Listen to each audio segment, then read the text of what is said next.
Connected to iPhone. My night shift, my 5 hours. My workout, my 5 hours. My class, my 5 hours.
My road trip, my 5 hour.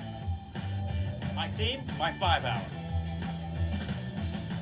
My classes, my 5 hours. My life, my 5 hour.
couple smokes, a cup of coffee,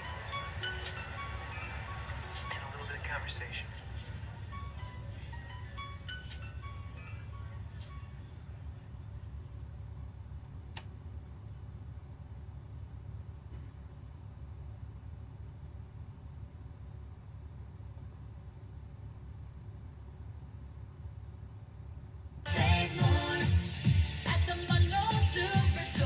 Save more at the Monroe Superstore during the Carfax Fox used car, truck, van, and SUV sales event. Look for the 25-foot Carfax Fox in front of our dealership this weekend. The Low Payment Kings are teaming up with the Carfax Fox to serve. Yo, what up, guys? I am sitting here playing with these fucking channel settings right now because the name of my channel and my channel description is the same thing. I've been trying to get that squared away for a while. I wanted to say the name of the channel should be Painting with the Prince, Art and Education is the name of the channel. Now the description should say fine art, oil paintings, portraits, and things like that, but I cannot get to the option where it lets me change the description of my page. I don't know why I can't find that option where I do that at.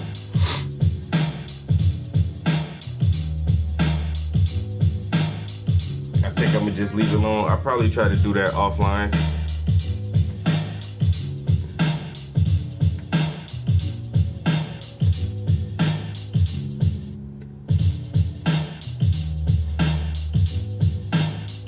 Anyway. Alright, let me go do something real quick and I'll be right back with you guys.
Jose Altuve is like a great player with a major energy upgrade.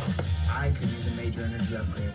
Then upgrade to Extra Strength 5-Hour Energy. It's fast, powerful, and just the right size, like me. Upgrade to Extra Strength 5-Hour Energy.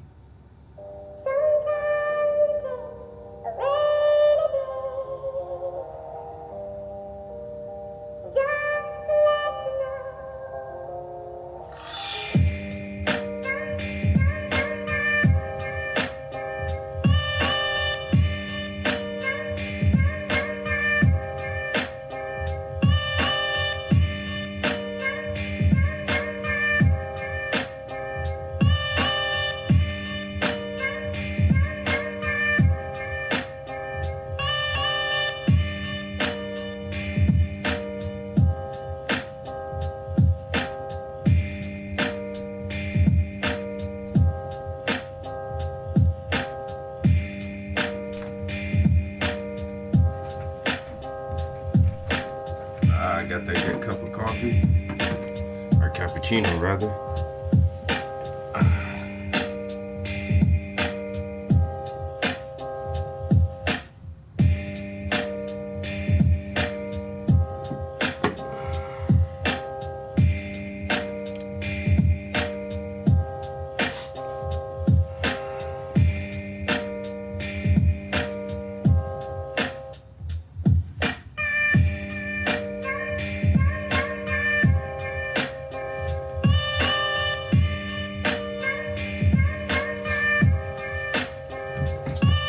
Alright, so what I'm gonna work on today is her hands, the bottom part of her arms and her hands, and get that area done.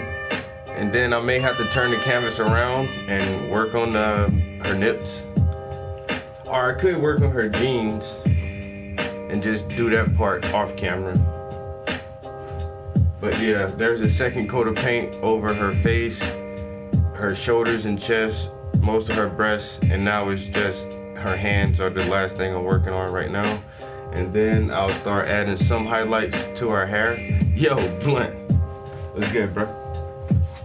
Yeah, I just seen, man, I tried to get on that fucking, I tried to get on that Ghost War this morning, man. I seen your name was up there on that, say you was on the same game and shit, but the fucking servers aren't even up yet, yo.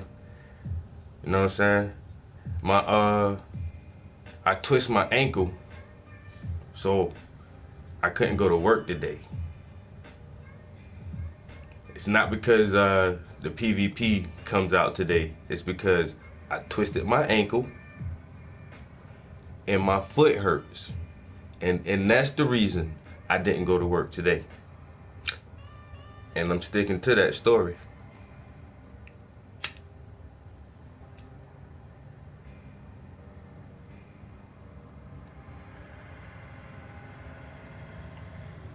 Yeah, some ghost maintenance. No, for real though. You laughing, man. Look. You see my ankle? It hurts like here. I got pain like here. Like when I touch it like this, ow, that hurts. See, so like my ankle right here, I can't work like that. What? Oh man. It'll be better tomorrow. I guarantee you. I'm sure of it. Because I'm gonna wrap it. I'm gonna put some ice on it. Because I hurt my ankle. So I couldn't go to work today. Ain't that right, everybody? Everybody saw when I hurt my ankle. I twisted it.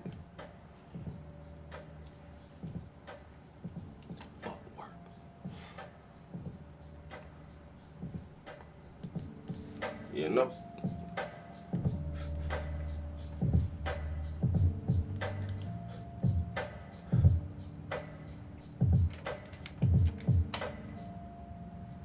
I got other things to do today. Gotta work on this painting, play some games.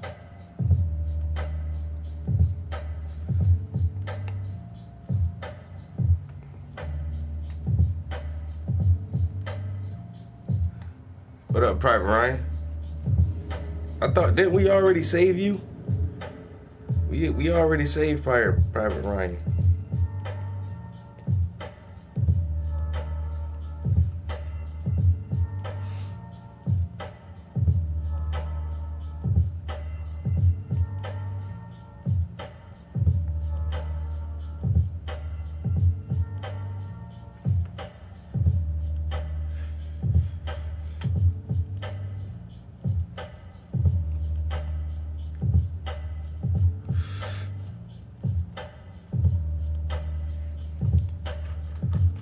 Yep.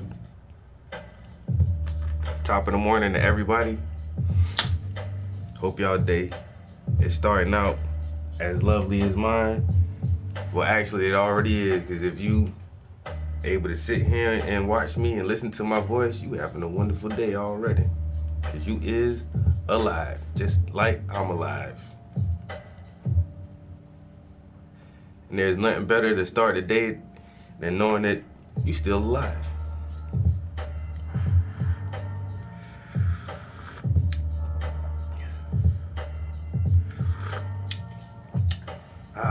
Yep, I woke up this morning.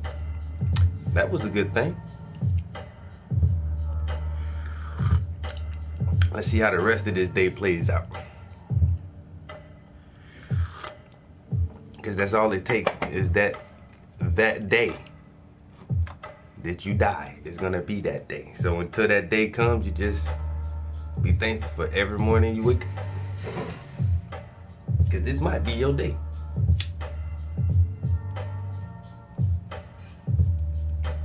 That's why I do the shit I do, man. And do what the fuck you love. I know I read one post that shit said, when I die, I hope it's early in the morning so I don't go to work for nothing. I said, God damn. That's kind of deep, yo, but man, I gotta figure out a way to always do what I love so I don't get shitted out of no time.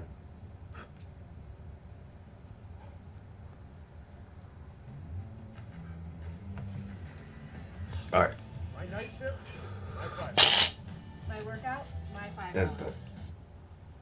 done. Listening to some beats from Fat Cats. I need a hair scrunchie to tie my fucking hair back so this shit isn't all in my paint.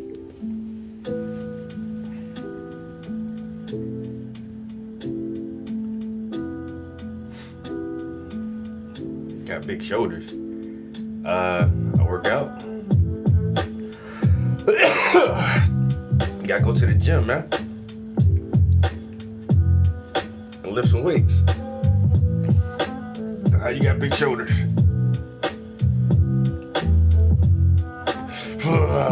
Exercise. You think I just sit in here and paint, just sit on my ass? That's how you get fat and lazy, man. I still work a regular job. I'm very active. I go to the gym, but I still like to sit down and paint too. But if you just sit down and do this, yeah, you ain't gonna be in shape. I know most artists are not in shape because we sit down. You ain't gotta really do shit. This ain't no heavy lifting or nothing. You know what I'm saying? Painting. If you wanna be in shape, man, you gotta do shit. Eat a healthy diet. Stay active. Do some workouts.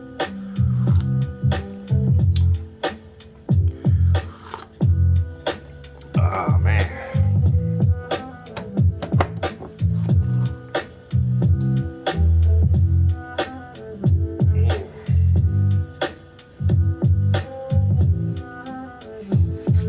I'm still trying to wake up, yo. I stayed up too late. I stayed up to like 2:30 thinking that fucking PvP beta was gonna come out. Shit, so I went to bed. Alright, woke up like 6:30. I was like, alright, the beta gonna be out now. I mean, PvP gonna be out now. Man, that shit still ain't on yet. I was like, fuck it. I'm just going to the studio. For a couple hours, chill with my peoples.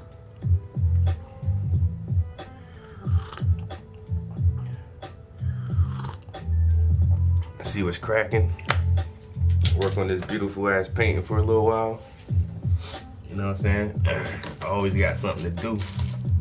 I ain't never bored. Cause if you bored, that mean you boring. Think about it. If you ever find yourself bored, you a boring person. I ain't never bored. I always got something to do. Cause I can paint, I can play video games, I can read a book, I can play some chess. They all kind of shit I can do. So, in that way, I ain't never bored. Cause I ain't no boring person.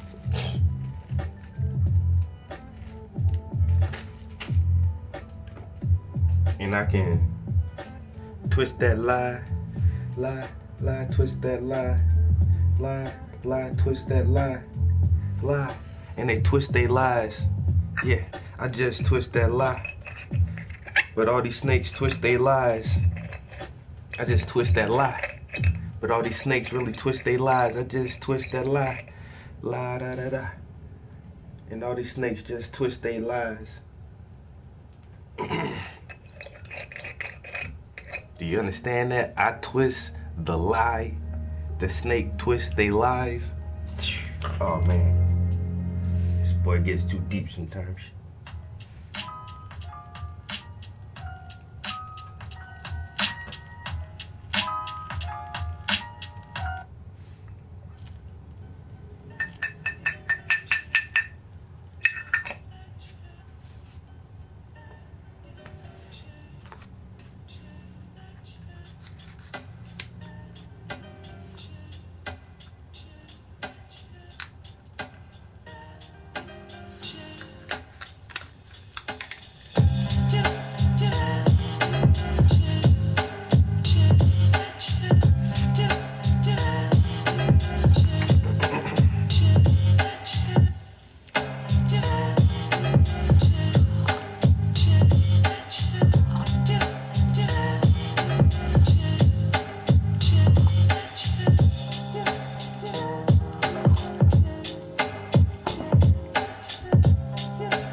How many people on the PlayStation right now?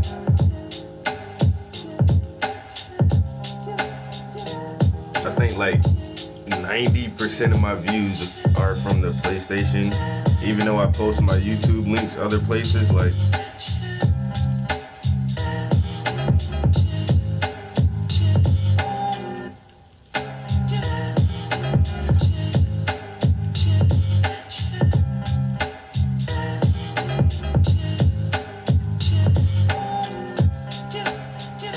this is what it is right now, guys. I just met the 500 subscriber mark.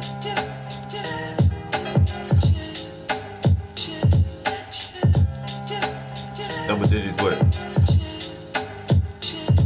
But so now I'm trying to get to the 1,000 mark. I think they said it's something like you can get sponsors if you have more than 1,000 subscribers. So I need you guys to share my YouTube link. If you're on PlayStation, host my stream, yo. Can't y'all do that? Like, even though it's my stream, you can share it like it's your stream.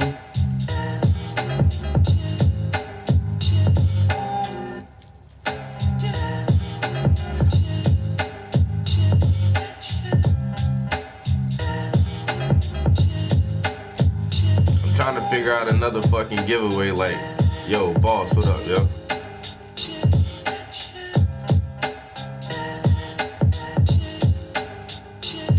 King Boss sounds like a dude, but then the dude say, hey, handsome.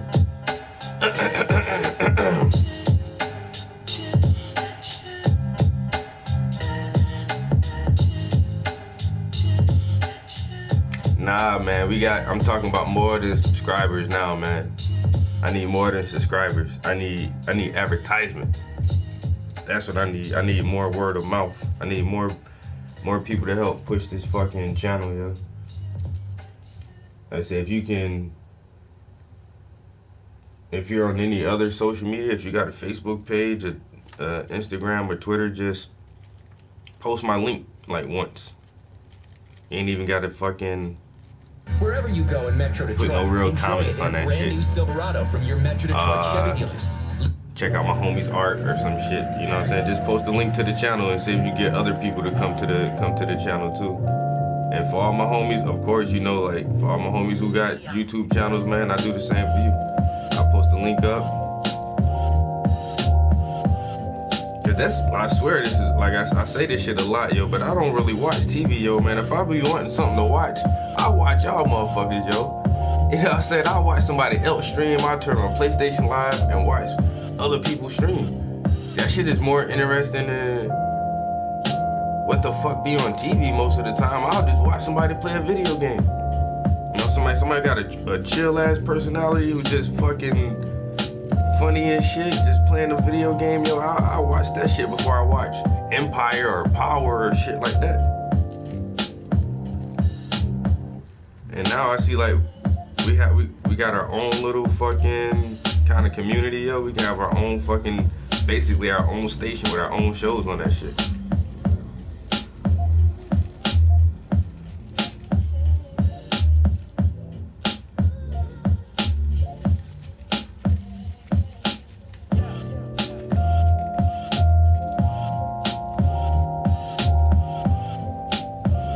Paula, what up, what up? Frankie. Hello, sir.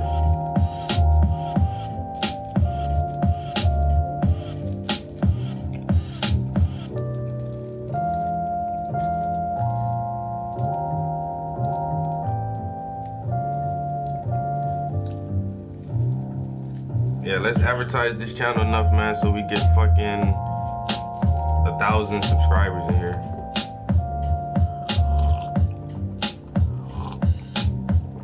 Hit that 1K mark.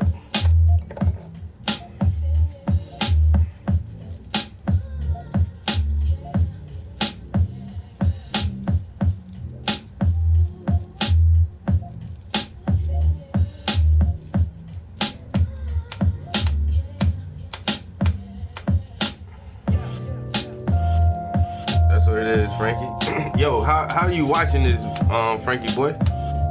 You watching this on the tablet, on your phone, you on the PlayStation, you on your laptop? How you watching this shit, yo?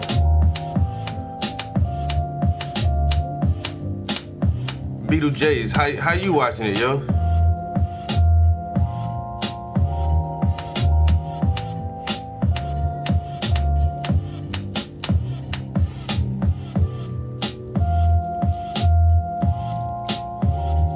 What up? Alright, you on the PlayStation, PS4? Can't you guys host this stream and share it as your stream? I've never tried it before, but I think I've seen other people do that shit, yo. Like, host this stream.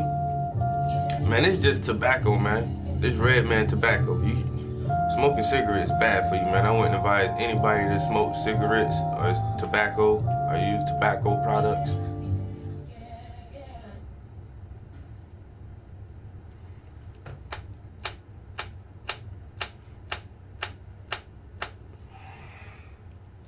All right, y'all sub from the PlayStation. So now y'all need to go to the ATMs a Fifth Third better. Y'all need to go to y'all YouTube app, copy the link and paste that shit on y'all Facebook or your fucking Instagram or your Twitter or whatever.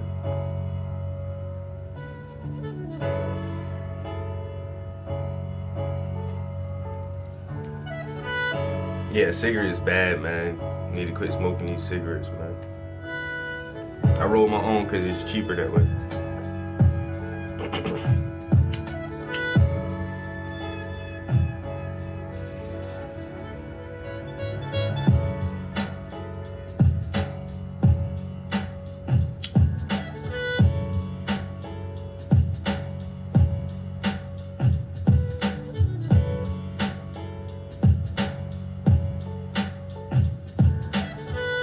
Yeah, man, it's just be so stressful sometimes. You just need to, you know.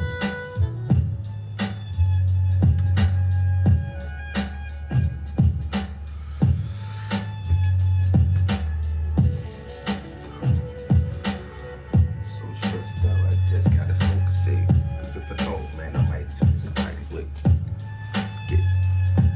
get, yeah. Oh yeah, this shit just a little stress reliever, you know. Early in the morning when you wake up. Cause I just chill, relax, paint. You know what I'm saying? Be smoking and painting. And drinking some coffee.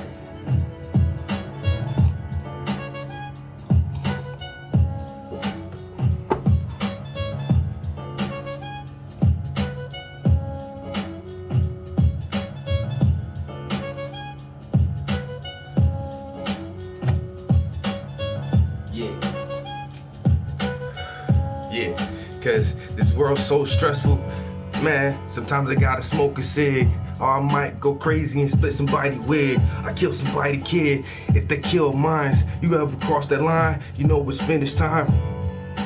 I'm always gonna shine, cause I'm always in the lab, and I'm always on my grind, cause I open my mind, I see a better picture, and I see a brighter day, so I'm always looking further for the future.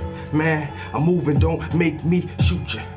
If you grab me for something, if you reaching for something, if you black, if you my brother, man, yeah, don't make me pull the other hands.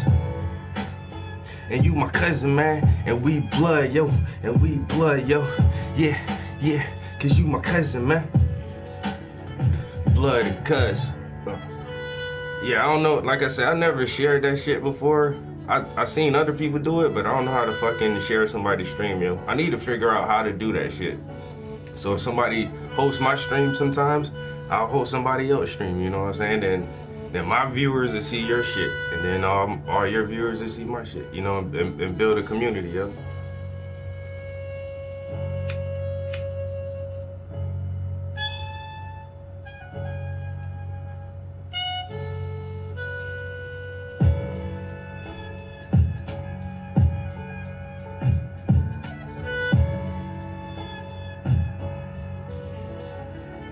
Oh, you already know, man.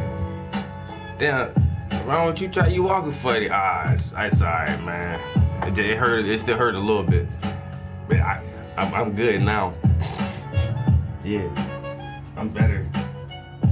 You know, so I just can't walk as fast as I normally do.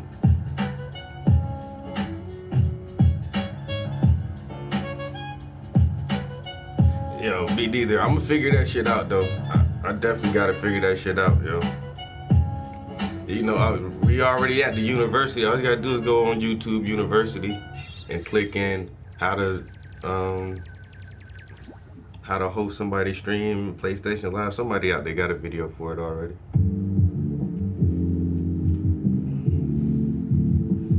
YouTube University, yeah, everything I know. YouTube University, community of Google. Yeah, YouTube University. Yeah, YouTube University. Everything I know I learned from YouTube University.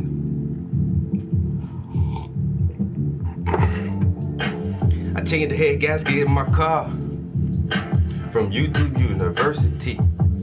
I learned how to use my new SLR from YouTube University. Man, I learned how to customize them sneakers. From YouTube University. And I learned how to hook up my speakers. Yeah, from YouTube University. So let's figure out how to share this fucking video. Yeah, on YouTube University. Yeah, man, I spit that flow and you can see it. Yeah, on YouTube University. Everything I know, man, I learned that shit on. Yeah, YouTube University.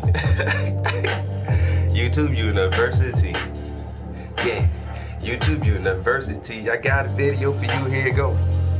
Yeah, yeah, on YouTube University. You wanna change the type, wanna know? Yeah, yeah, on YouTube University.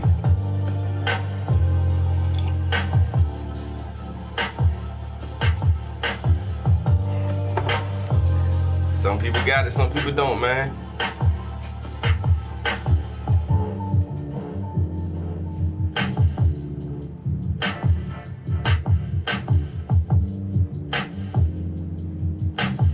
Yeah, I don't really think they know by them. Well,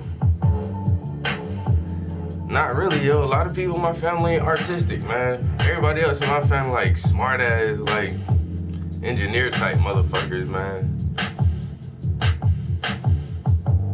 Or all my damn uncles and everybody, they was like real athletic sports guys, basketball players and football players and shit like that, or like say on some nerdy shit with some math and science, but I ain't never fucking, I just like to draw, man.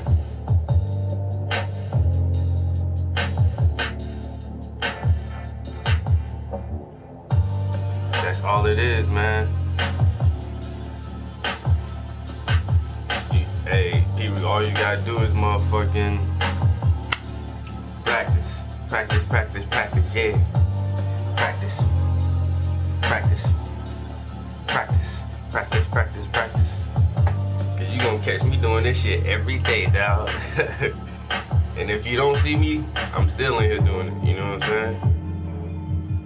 That's the only way I'm gonna get better, you know what I'm saying? I feel like all this shit right here, everything I'm doing right now, this shit's still practice for me. You know what I'm saying? I only been doing this shit for like 8 years. I personally know old ass artists, you know, who been painting for fucking 20 years, 30 years, 40 years. You know what I'm saying? So give me a couple years when all my practice over and my real shit start. Man, I start making all them Mona Lisas and them Basquiats. It'd be world famous. YouTube University. YouTube University. Where you saw that nigga trap on YouTube University. He was painting in his lab on YouTube University. Now, he over in France. Ooh. He over in Scotland. He over everywhere, man. You know what I'm saying? I'll be in Scotland with you, Andrew, chilling.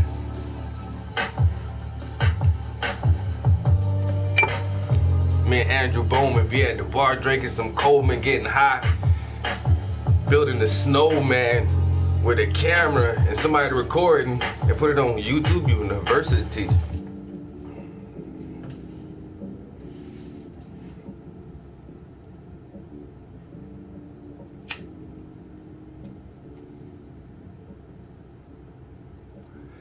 All right, gaming in the UK. I get a lot, like the UK is, well, obviously it would be the next highest source for my views, America and then the UK, because we have very, very similar cultures and same language. So yeah, most of my views do come from the US and the UK.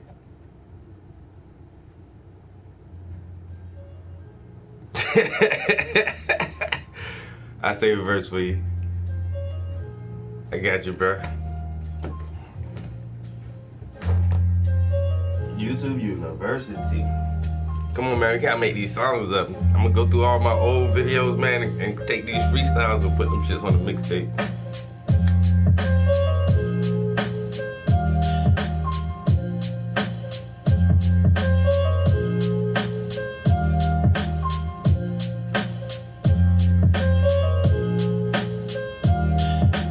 Australia, everywhere, you know what I'm saying? Internationally known. I'm the foreign.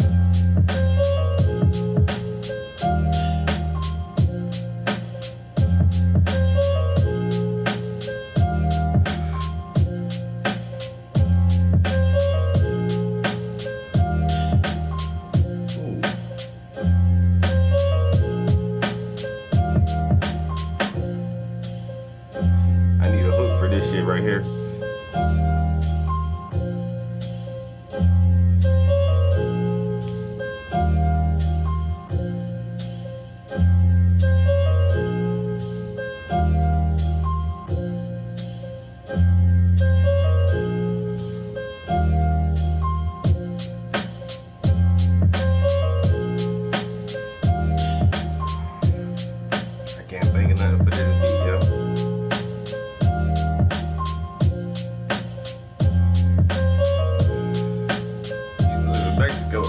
Oh, you a globetrotter. You know what I'm saying? Buenos dias, mi amigo. Mi nombre es Ramón Vargas López. ¿Cómo te llamas?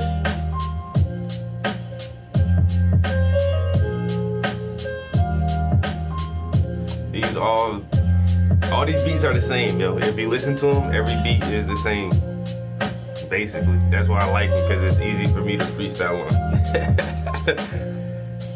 They're not really complicated beats.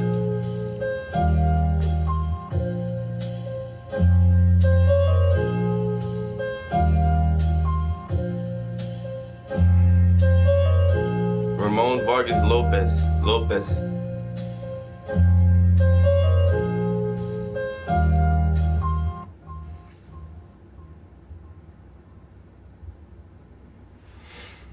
All right, I need to get some painting done. In a minute. I'm trying to finish this coffee. Gotta burp some of this air out. There you go. Make some room for some more coffee. You know? Many dreams.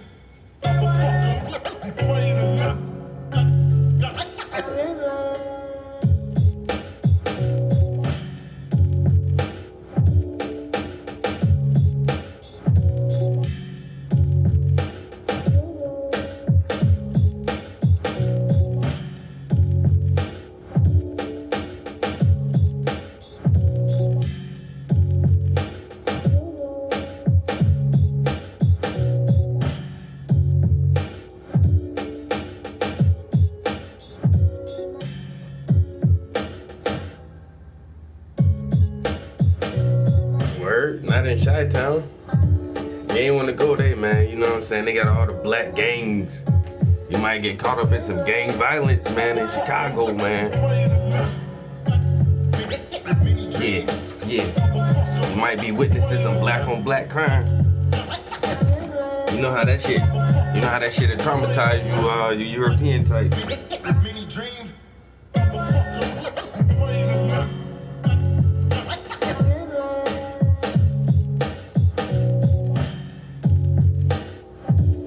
South Carolina. Nope.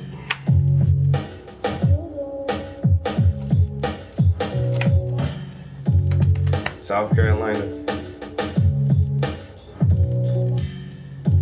It's weird, it's like the US is so large that some of our states are the size of some UK countries. You know, it's like motherfuckers took over all this fucking land.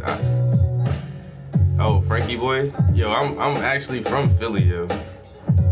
I'm not far from Philly now, bro. I'm from South Carolina, but I don't live down there right now. I'm in PA too.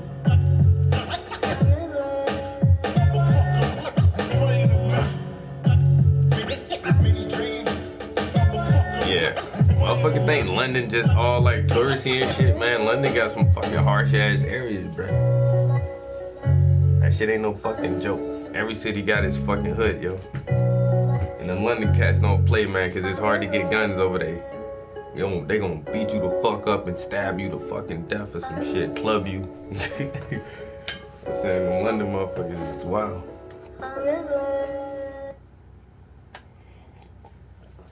Oh man, how old am I? Man, shit, I'm an old ass man, yo. We're on a mission to show drip coffee drinkers it's time to wake up to Keurig. Wakey, rise and shine!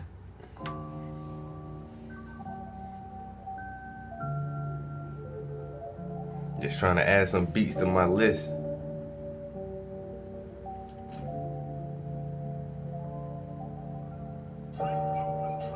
Oh. Canada, eh? My homie just was up in Canada, yo. My cousin goes up there all the time. Like, this dude loves to fucking ski, yo. He goes to Canada just to ski, yo.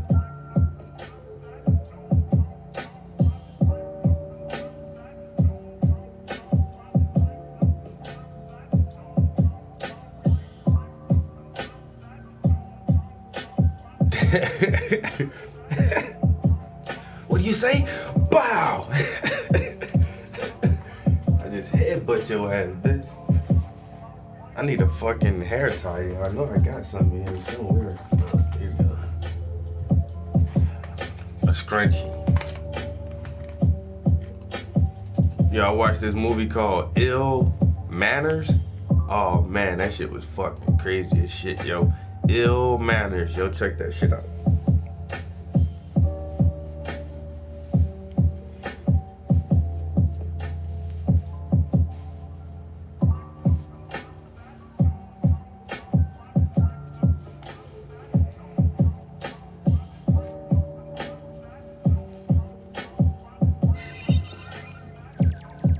I watched this British show called Chewing Gum.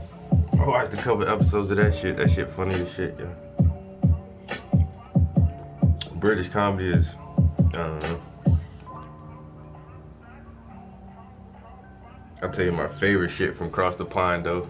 No lie, yo. Monty Python and the Search for the Holy Grail. Oh my god. First time I seen that shit, I thought I was gonna fucking die laughing, yo. Oh my god, that shit was too funny, yo. To this day, I still fucking love that shit, yo. When people talk about, oh, British comedy is so fucking dry, I'm like, you must have never seen Monty Python, yo. That shit was fucking funny.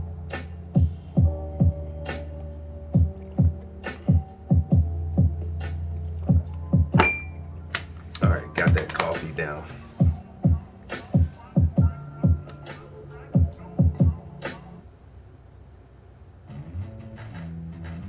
Trying to add some beats to my playlist. My 5 hour. My workout, my 5 hour. My class? My 5 hour. just straight knock a dude out with the headbutt.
I knocked my father out like that one time. Yo, Raymond, what up, bro?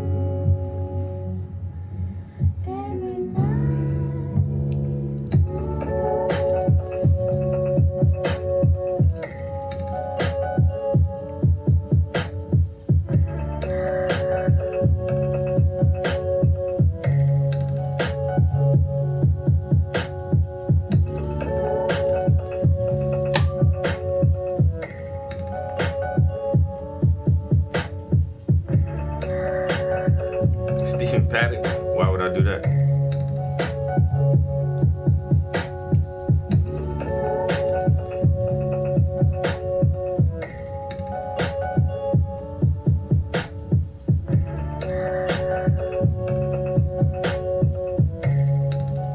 Yo, this beat is nice.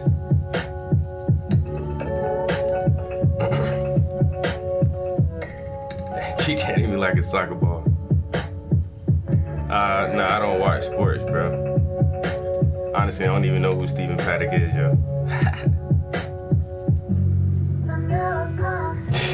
Yeah, who is Stephen Paddock?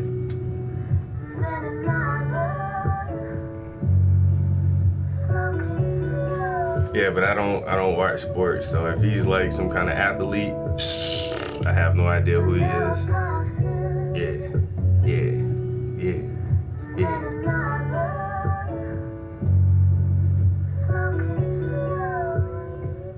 Ooh, I might have to add this to the list.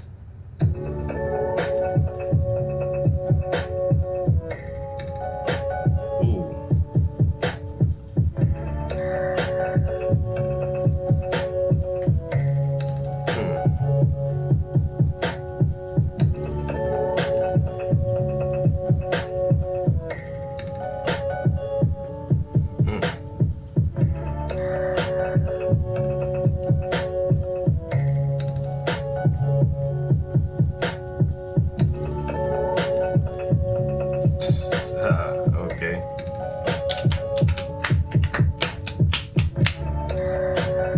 Yeah.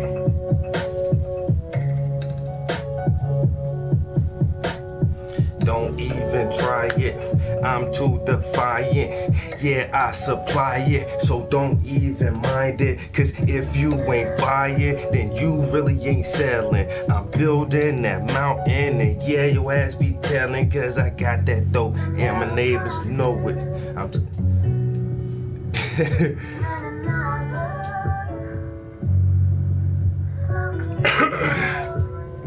Stephen Paddock was the. I don't know about that shit, bro. They were saying they were silver shooters, man. You know what I'm saying? He probably just like one of them. And then all that shit don't even add up, yo. He got all them guns up there by himself. Nobody seen nothing. Nothing wasn't suspicious about his luggage at all.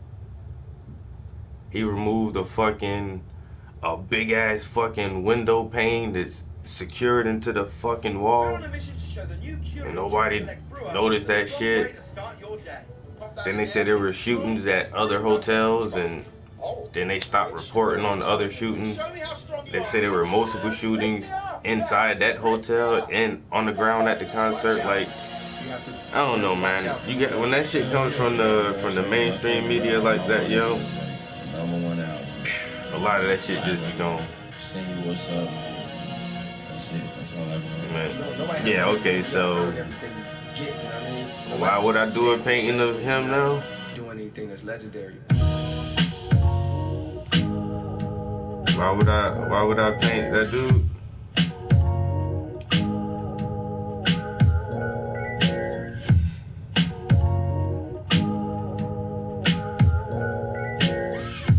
Sorry for Vegas. Man, yo. Fuck Vegas. That white on white violence. I don't give a fuck about that shit. Silence. Because I care about my people and my Black Lives Matter until we get equal. When you see it happen there, you want me to paint that? But I'd rather paint my people right here. Cause this is what I see, and this is where I live at, and this is what matters to me, and that's real facts. I can't care about everybody and everything. Listen, man, I got my own problems, and it's still the same shit going on in the ghetto, in the hood. Every day, man, make sure my kid's good. So that shit in Vegas, too bad for them people. It's too sad for them people, man. But I still see the evil. Yeah, and we still not equal, so I just do what I do. Thanks for the suggestion, but you can do it for you. If you want to see that image, paint it your damn self. I'm painting beautiful black women, yeah, that's for my health. It makes me feel better. It gives me good confidence. It makes me feel positive and all knowledge shit. Yeah, and I'm on my fucking scholarship, man. And you really got to acknowledge it. So I don't understand why you want me to draw a picture of a murdering man with a big ass weapon pointing at some fans at a country ass concert. That ain't my plan. Yo, man, I can't do shit like that. You don't get my approval, man. Yeah, I just move you. Yeah, the evil is everywhere. Yeah, I ain't painting no evil ass shit, man. Only positive images, only beautiful black positive images, yo. You want me to paint some evil ass white man, murderous, assassin, terrorist, whatever, man? I'm not. Why? That shit don't even fucking make sense, yo. That shit don't even make sense.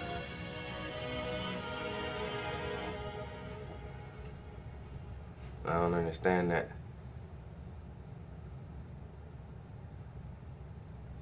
Okay, so now you want me to paint a picture of Oswald? Cause he was the only shooter, right? With this magic bullet theory and all these bullet holes in the car, and they lost the fucking body, then they recut the fucking scar on his head. Come on, man, that whole shit was fucking fake too, but everybody still believe that same fucking story. So you want me to paint a picture of Oswald coming out the movie theater? Oh my God, you want me to paint Lincoln shot in the back of the head at the theater? Cause it's a part of history. Get the fuck out of here. Let somebody else do that shit. This is my history. The shit I'm painting is a part of history. I'm a part of history. My people are a part of history. Everybody a part of history. You're a part of history. You know, that dude, Stephen Paddock, don't make history by himself. You know what I'm saying? His name may be remembered a little bit longer than mine or yours. But we still all help build the human story. We all help build history. We all are history. We all a part of this shit. I hate singling out all those individuals like that. You know what I'm saying? That's why I paint everyday average people just like myself. Because I'm just as important as a Bill Gates or a Ted Fields or a goddamn Stephen Paddock. and so is my niece, and so is my fucking neighbor, and so is my sister, and so is everybody else I fucking know. No, I don't have a painting of Tupac. No, you're not understanding what I'm saying. Why am I gonna paint Tupac? Everybody knows who the fuck Tupac is. You know what I'm saying? We all know who Tupac is. We've all seen him. He's a great man. You know, that means I can focus on something else, because 1,000 people done painted Tupac 1,000 times. They don't need me to do it. They got that shit covered. You know what I'm saying? They got that part covered. I can work on the shit that other people not doing. That's called originality. I know in 2017, you know, people don't understand what originality is anymore. I mean, you can get a Webster's dictionary and look that shit up. But, you know, so that's the kind of lane I try to stay in. You know what I'm saying?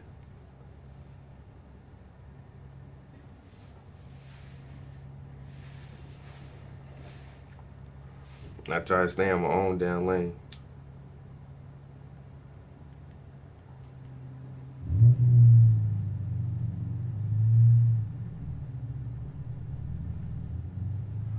It was a lengthy explanation, but I hope I cover a point.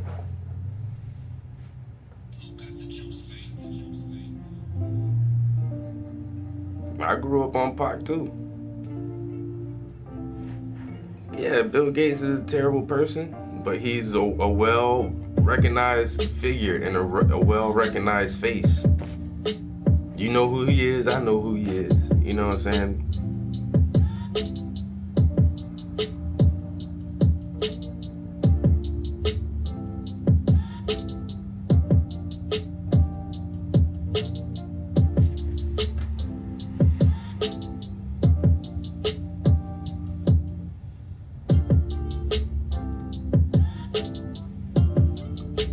That box a lot big. That box is a lot bigger than you think it is. You thought you stepped outside the box and you just stepped into a bigger box. You know what I'm saying? There's levels to that shit, man. You coming out, you gotta come all the way out, all the boxes. You know what I'm saying? We all start out that way, man. A box within a box, within a box, within a box. As soon as you think you already out the box, you know what I'm saying? Something else will come across your awareness and change your perception, and you realize you in another fucking box. You know, cause I'm not a Christian anymore. I'm a Muslim. Box. I'm not a Muslim no more. I'm an atheist. Box. You know what I'm saying? You think you coming out of a box, you still in a box. You know what I'm saying?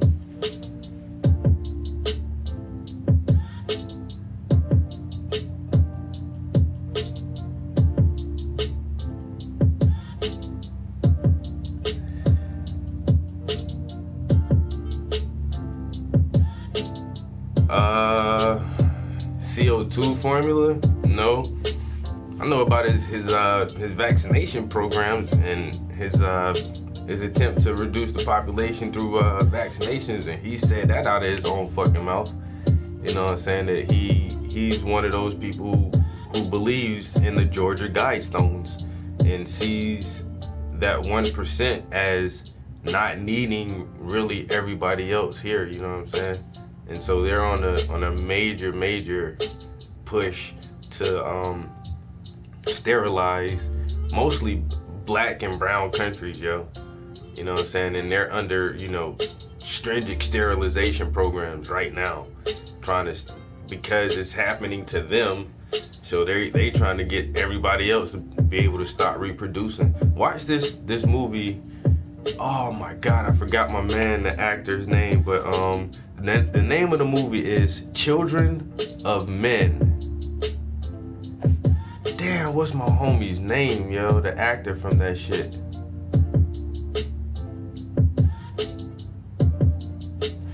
Children of Men. Yeah, all eugenics and shit, yo. You know what I'm saying? But at the same time, it's a European agenda and program, And the opposite of the European is the African. So we're at the top of the list for eugenics and euthanasia, sterilization, and all that shit. You know what I'm saying? We're at the very top because we're the polar opposite of the white man.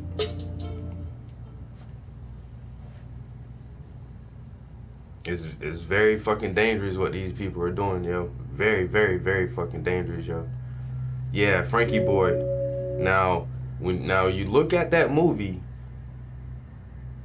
and this is how they do it, yo. And Jordan Maxwell explained it like this. It's probably deeper than it's probably not as deep as he explained it, but how he broke that shit down was like, yo, most of American movies come out of Hollywood, right? So if you listen to the name of this shit, Hollywood. So when you think when you take that shit, yo, how he broke that shit down, he was like, yo, the wizards, like the wizards and magicians of the medieval times, yo, with the magic wands and shit, are in all those fairy tales and shit. You know, when Merlin the magician had his magic wand, like the wizard's wand was made of wood, but it was made from a certain type of wood. It came from the holly tree. So the wizard's wand was made of Hollywood. And he would take this piece of Hollywood and use it to cast spells and magic on motherfuckers. And so that's the place where our entertainment comes from, Hollywood. And they're using Hollywood to cast spells. Anyway, that's some whole other subliminal shit to read into. But just saying that, you know, they put real shit in movies to make it seem like it's not real. This new movie, Geostorm or some shit. Oh, we built this satellite system to combat, you know, different weather systems, but somebody is using it as a weapon. We never thought this would happen. They're using weaponized weather. Come on, bro, that shit is real, and now they're putting it in a movie to desensitize you to it so that you think that it's some futuristic sci-fi fantasy shit when it's not. They actually have these capabilities. They just don't want you to, they want you to know that shit is out there, but they want you to think that it's not really believable technology. Now, when you go back to that movie I'm talking about, Children of Men, the premise for that movie is somehow something has happened where every woman is laying barren and her womb cannot reproduce. And it's like at the point where the movie starts, I think it's like 18 or 19 years into this shit, where nobody has had a baby in like 18 fucking years, yo, 19 years. Like the youngest person on the planet, the youngest person is like 19 years old. And so they're trying to, you know, figure out what the fuck is going on. And there's still a fucking war going on for whatever reasons. Armies are still fighting each other, killing each other, even though we can't even fucking reproduce. And somehow some miracle occurs and, you know, a young girl has gotten pregnant.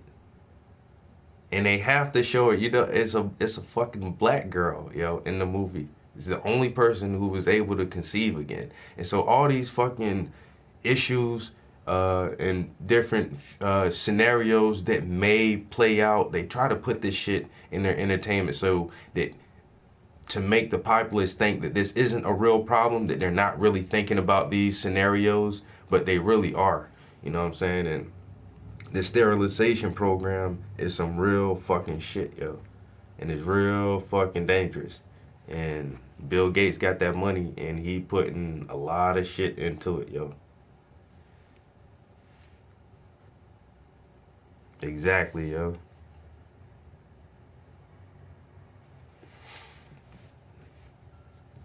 But yeah, like, I haven't heard that exact fucking speech you're talking about or that lecture you're talking about, but I already know, man. Like, Bill Gates, that Bill and Melinda Gates Foundation, that shit is on some real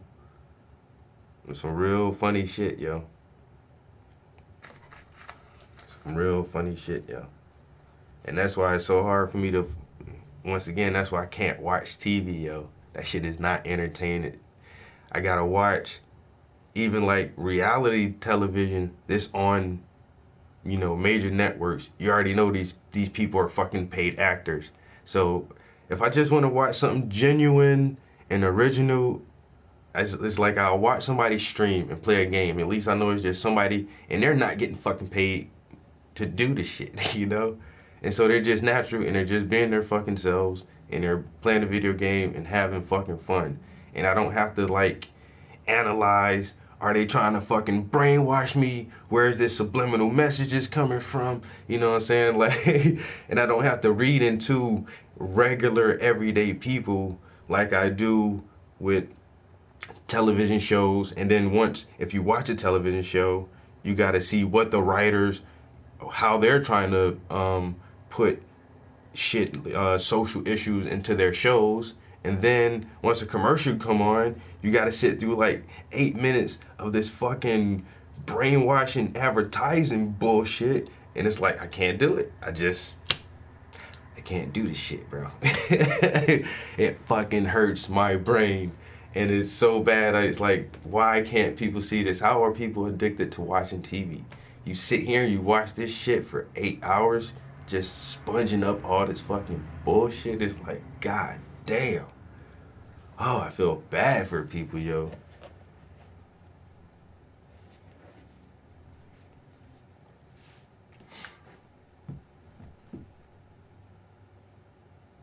That's all it is, yo. It's like 7 corporations, honestly. Once you trace that pyramid back, man, there's 7 corporations that basically run everything. And they just have 100 subsidiary companies that have 100 subsidiary companies that have 1,000 subsidiary, and it just breaks down, and it all breaks down, you know what I'm saying? But if you see who owns fucking anything, yo, and then who owns that company? Okay, well, who owns that company? Okay, well, who owns that company? And it all goes back to about 7 fucking corporations, yo.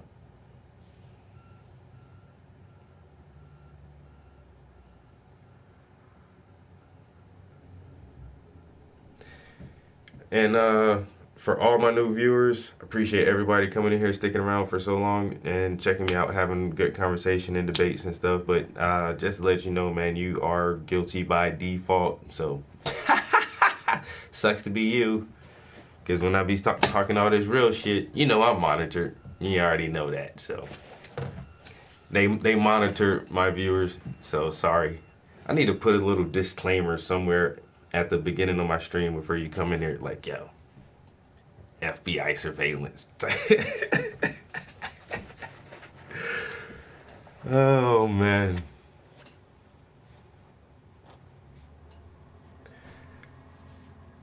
Yo, Raymond, that's what's up, yo. Oh, yeah, it's true. Oh, it's true. It's true. They watching y'all motherfuckers. Oh, these motherfuckers watching education. They watching art and education. Let me check these. Plug into him. He has 20 viewers. It's getting out of control. I think he's starting a militia group. Alright, get the fuck out of here.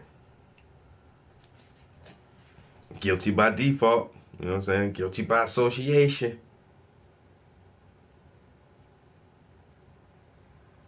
So, Graveyard Alliance. Or is it Hater Terminator? Yeah. So you watch a lot of that Paintings with the Prince, huh? Yeah. Yeah. We know you do. We know you do.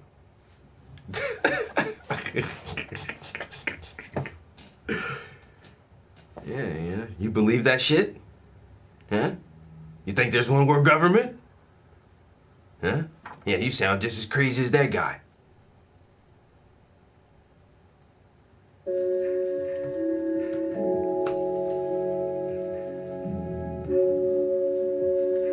Yeah, Viacom they do own a lot of shit, yo.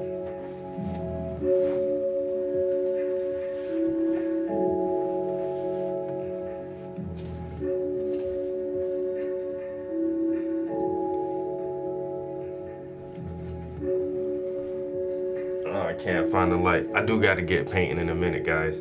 But since there's so many people in here chilling with me, we just chilling right now, yo. We got beautiful art laying around. You know what I'm saying? I'm just vibing right now. I ain't working on no commissions. Everything in here is just my own personal art right now, so I ain't in no rush. You know what I'm saying? I ain't in no rush at all. Yeah. Puff, puff, pass, cause I never been a Hoover. Yeah. And I puff, puff, pass, yeah. To my man, Blunt Mover. Yeah. Cause I puff, puff, pass. Man, I ain't never been a Hoover. Yeah. And then I puff, puff, pass, yeah. To my man, Blunt Mover, buddy. Man, yo, he passed that back. He say I'm cutting back. Yo, I'm on my slack. I'm just trying to relax, man, and build my math, yeah, and get back max, yeah, and do it like that. I say, damn, fam, I really like your new path, yo. Walk that shit, man, and I won't laugh, man. I just be on that shit you had, cause I know you still got a bag, so let me have that. He said, here, homie, blaze that good sack. I said, thanks, man, yo, I'ma roll one fat one. Yo, and I lit it up, and I lit it up, and I just stay blinded, man. Cause I puff, puff, pass. I don't Hoover, man. Puff, puff, pass.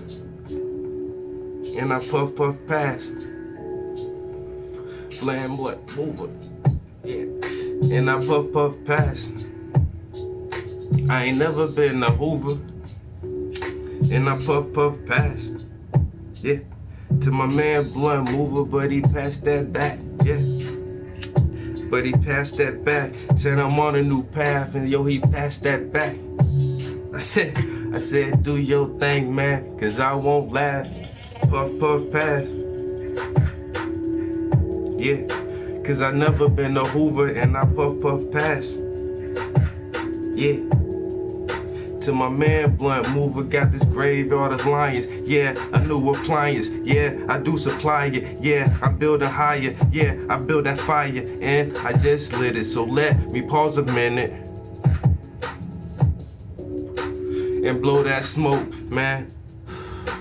I still got hope, yo, it ain't no joke. I try to spit from the heart, give y'all them real bars every time I start. And that's a brand new salute, man. I salute you too, cause in that booth, man, we all the truth. Cause I'ma speak for every one of us that's in this room. Every one of us that's in this room. And I'm a real fucking king until I'm in my tomb. And that's a pharaoh's death. And I got my heft into my last breath. Puff, puff, pass. I just puff, puff, pass. Cause I never been a Hoover. And I puff, puff, pass. To my man, Blunt Mover, but he passed that back. He said he on a new path. I said, do your thing, man, I won't laugh. My team, my 5 hour. Y'all get free. That's a free freestyle. But the style so ill, it ain't really free, man. Y'all gotta pay attention to even get this shit. You feel me? Cause you can hear it and miss it. Or you can pay attention, so you gotta give me something. You know what I'm saying? You gotta give me something for these freestyles, man. My freestyles is free, but they not free.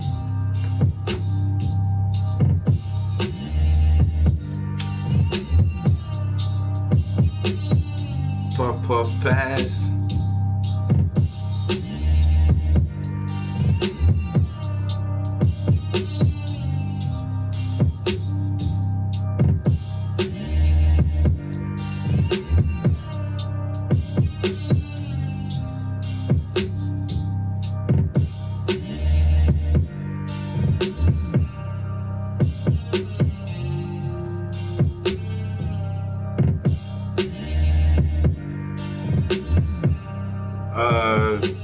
The Acoustic Pharaohs after the fucking 18th dynasty, when motherfucking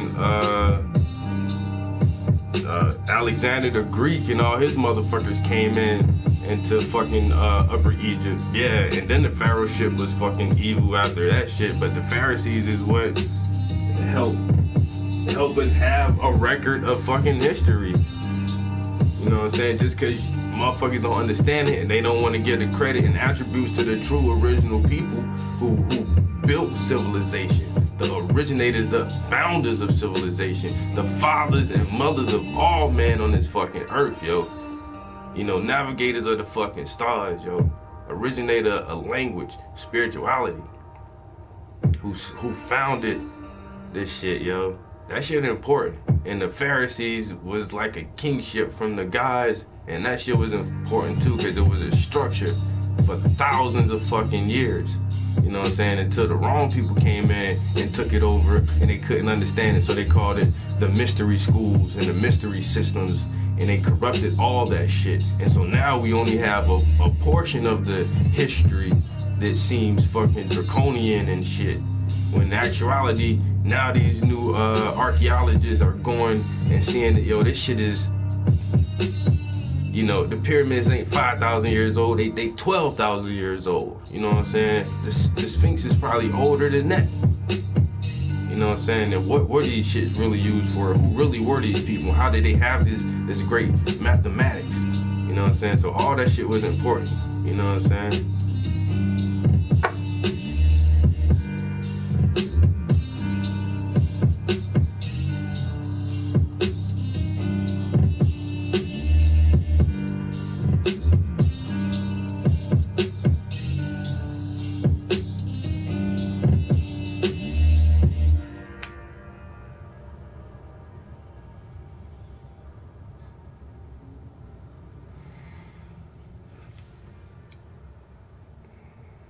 Man, most of the Egyptian knowledge came from Nubia, man. Came from sub-Sahara. Everything in the Middle East. That shit came from Nubia, bro.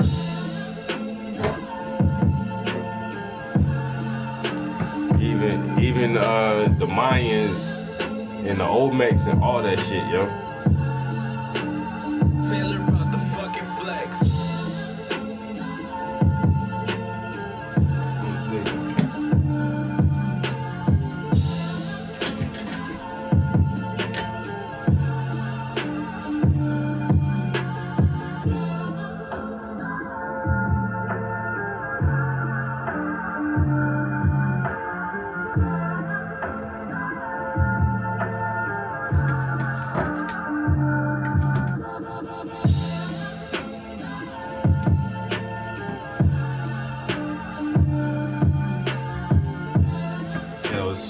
Sumer isn't the origin.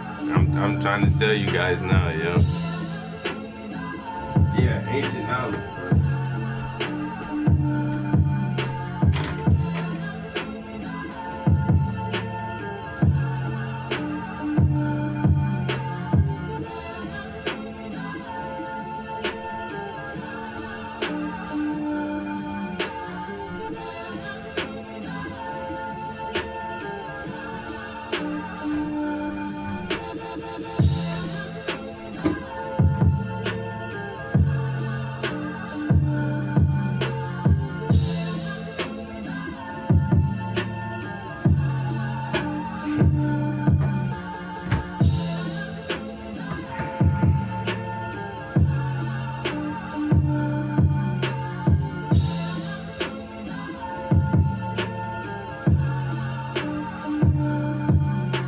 Yeah, sun worship.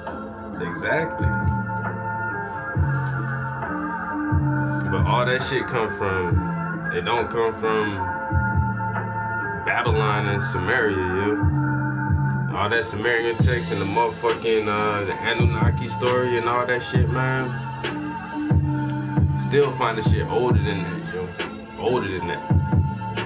I tell you, you gotta read Horace Butler's, man, When Rocks Cry Out, yo.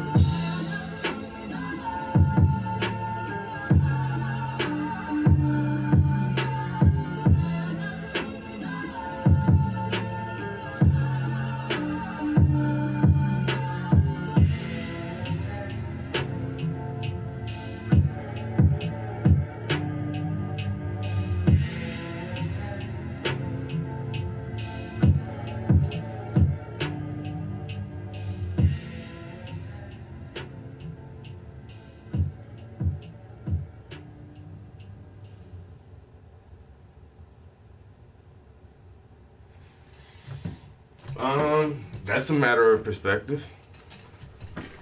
You know what I'm saying?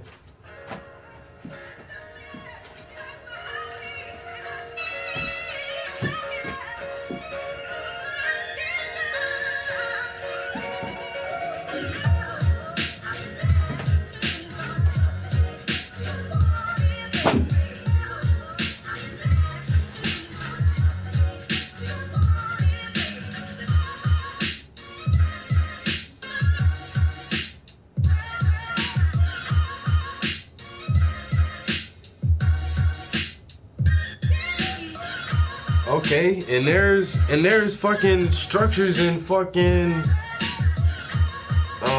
Zimbabwe that are fucking thousands of years older than the pyramids too, man. I'm telling you, yo, there's older shit like in Southwest Africa, yo, sub-Saharan desert areas, yo, that are fucking old as civilizations, yo, that predates anything the Sumerians did or anything like that, yo. And this shit has been there for a long time, but once again, who controls information? Oh my God, yo, I swear we just had this conversation, man. Who controls information? So you think these fucking Egyptologists and all these British-funded archaeologist studies are gonna tell you all this shit? Are they gonna say, oh, it came from the Middle East, and plus Egypt is actually a part of the Middle East. It was founded by Europeans, and you know, black Africans had nothing to do with any of this at all.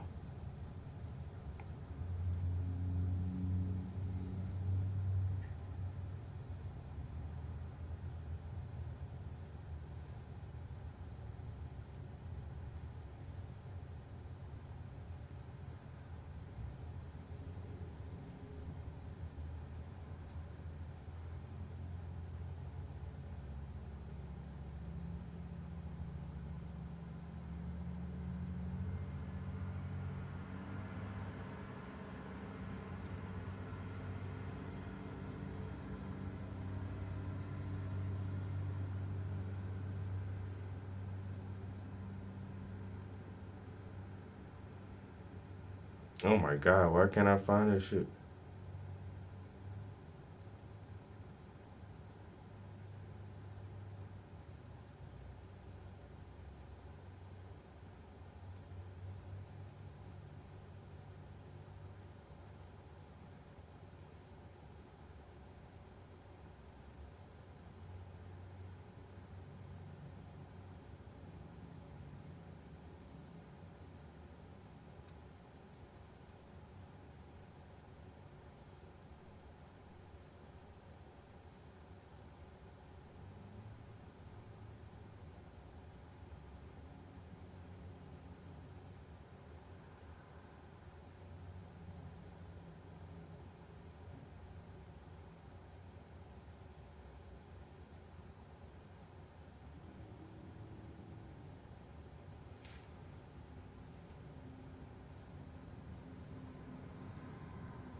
I missed the point.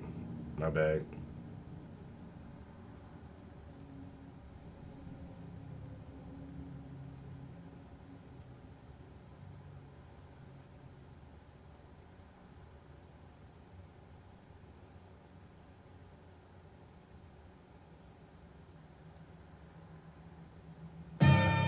At Fifth Third Bank, we're working hard to make security features a Fifth Third better, like fraud alerts, to help you catch suspicious activity. And the bottom line is that we were saying that ancient Egypt is probably much older than we think. Nothing more than that. But even that got the academic world very, very upset. And when I published my first book, The Orion Mystery, it's rather weird when you publish something that is original and kind of touches a vein. I knew it did because, boy, I had Egyptologists, I had archaeologists, I had philologists, I had everybody with an ist after his name trying to shoot me down. And if it was the 16th century, I would have been dragged in the street and probably burnt. But they couldn't do that. And so it went on for years, you know, and I've been called all sorts of things. Everything goes together. I mean, apart from charlatan and madman and liar, and there was a few odd ones like Zionist. You can't have anything without the other one. That came from Mr. Hawass, Mr. Dr. Hawass, the ex, I'm very proud to say, Minister of Antiquities.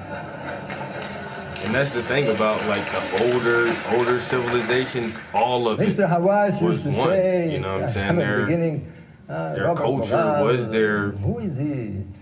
wasn't even a religion really, you know what I'm saying? It was just a way of life. Mr. X, they come You know, here, and everything was intertwined, their spirituality, their life, the way they built their structures and the purpose for their structures, all of it was the same thing. That was 15 years ago. And we're still here.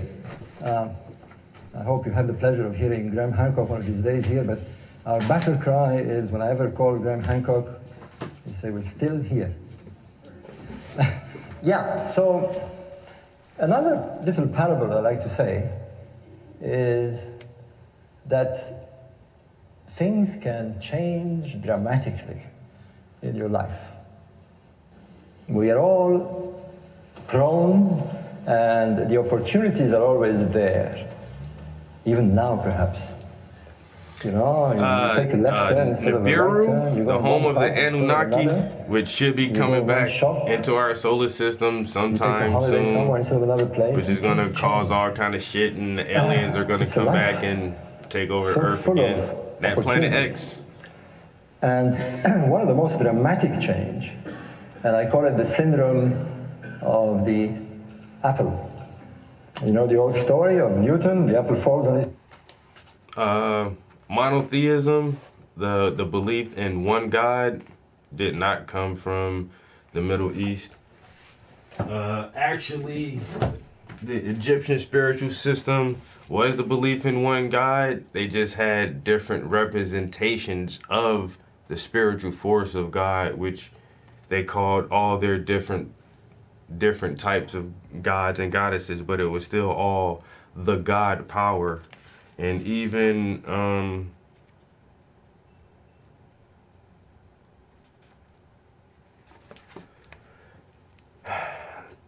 Akhenaten was a monotheist, and he believed in just one God force, one God power. It didn't come out of that concept didn't come out of the Middle East.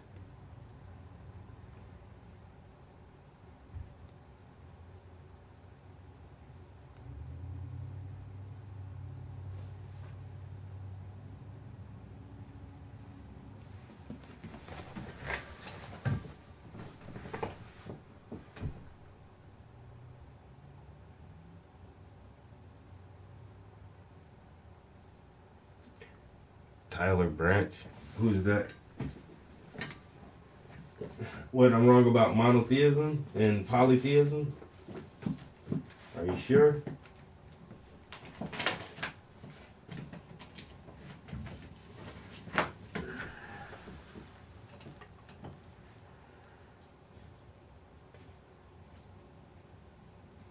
Yo, what up, what up?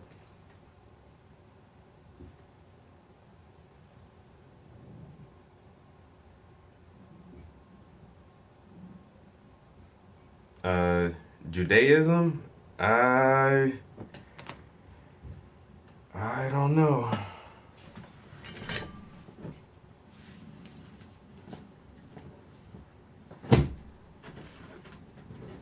I don't know about that.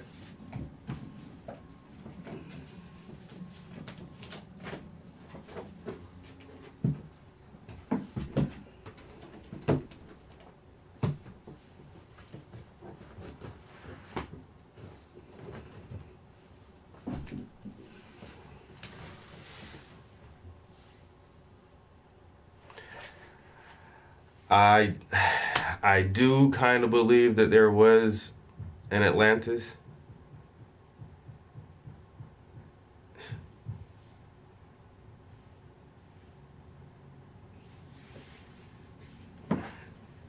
Yeah, I do believe there was an Atlantis. Where was it exactly? I don't know.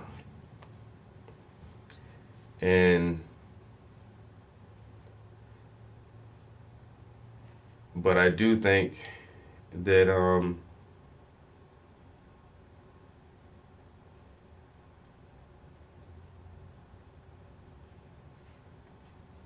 once again, the remnants of whatever that civilization was, whatever, small group of people survived that shit, carried on some type of knowledge from their people, and that's where this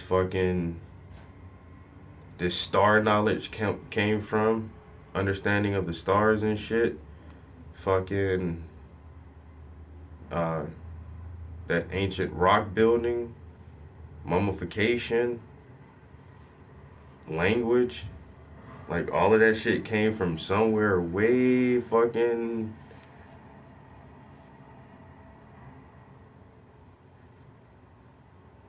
yeah, and it was off. Some people say it was off the coast of Africa. And once again, like, if you look at Southwest Africa, yo, there's old ass fucking shit down there, yo. There's people been looking at for decades, but they won't publish a lot of their fucking research on this shit, yo, because it all leads to the same shit. You know what I'm saying? And it kind of changes the narrative a little bit, but everybody already knows the narrative. So, but this guy right here, Robert Bauval, head, and suddenly boing. He's giving a lecture on the origins of the Pharisees, and and yeah, that's something else. The deluge, like, there's records from that in several different places. So I don't know, like, there are some things that are in his like religious texts that may have actual historical references because it's mentioned in a few places. But then, I mean, that's hard to go off of too.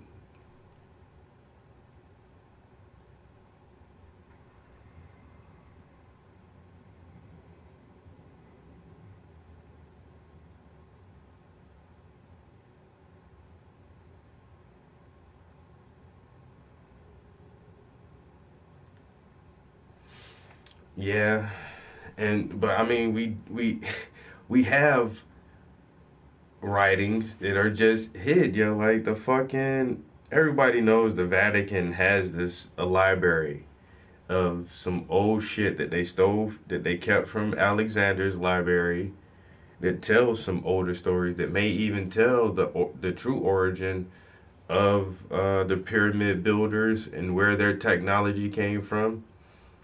Well, once again, they don't want that shit out there, but slowly but surely, the more independent research people do, and just studying these fucking facts and these artifacts and these time periods, yo. And then even in every culture, it says the same thing, that we came from the fucking stars, whether it was God or aliens or what. Every culture historically and religiously say, oh, we came from the stars. You know what I'm saying? And it's weird as fuck, like, trying to really figure out, like, what the fuck does that mean? What? How did it happen? How did we come from the stars?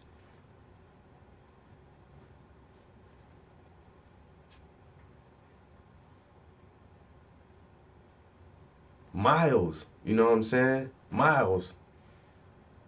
And that's where a lot of fucking history lie, you know what I'm saying? They probably have some Atlantean tablets straight from Atlantis. You know what I'm saying? It was preciously preserved throughout this whatever cataclysm destroyed that civilization.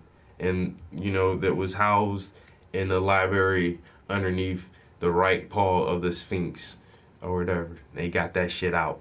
And now it's in the fucking Vatican in a box somewhere on the shelf collecting dust for nobody to never see that shit again.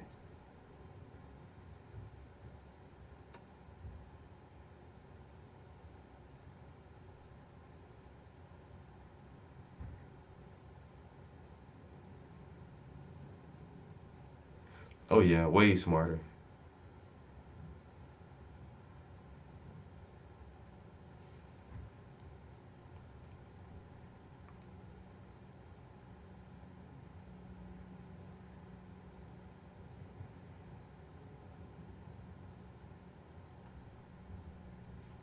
Bruh, if you think you're only your physical self, we got a lot more to talk about. You know what I'm saying? How can you buy a painting? You can reach out to me on any of my social media sites. I'm on all of them. We all know what they are. But my title is Paintings by the Prince. So Facebook, Instagram, Twitter, all that shit, yo. Paintings by the Prince. You can look me up, send me a message, send me a picture of something you want done, or you can look through my art catalog, and if you want one of my original paintings, you can we can talk prices there. If you do want an original custom painting, my standard price is $400, and my standard size canvas is an 18 by 24 inch. That is smaller than this size. I don't even know what size canvas this is.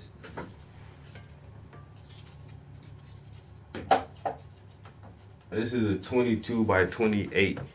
So yeah, my 18 by 24 inch is just a little bit smaller than this. And I'll ship it to you wherever you're at. It don't really matter. I use UPS. So it's pretty easy to get some artwork from me.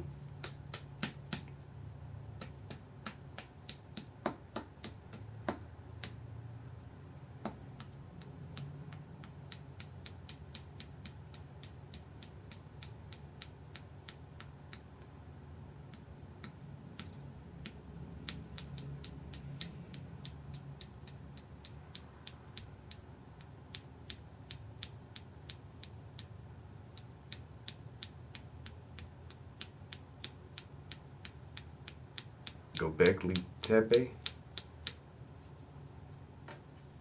That's like Pumapuku.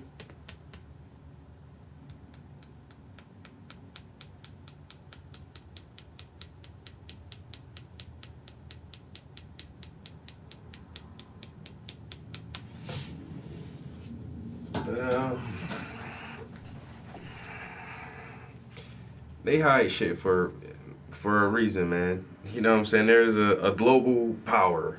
We all understand this. And if certain vital information got out and it changes the consciousness of masses of people, then it could break down their power structure. Knowledge is power, people. We all know this. So too much knowledge not good for you. You just a dumb little sheeple, you know what I'm saying? We gonna educate you enough to press the button on the machine, type some words on the computer screen, and mail out some envelopes. That's all we need you to do. Matter of fact, they too many of y'all for that shit. We don't need all y'all motherfuckers. All we need is 500 million people. That's enough. Now, since there is 6.87 billion of y'all motherfuckers, if we let all this information out, that lets you know that you are way more powerful than you think you are. Just imagine if a horse could think like a human. Do you think a horse will let you ride it? Look how big a horse is. How big and strong and powerful a horse is. He would trample you and kill you. And so that's just like the masses of people. If all this historical information comes out of how the elite have been manipulating the world globally, it could change the way a lot of people look at shit and how they look at authority and the structure of society.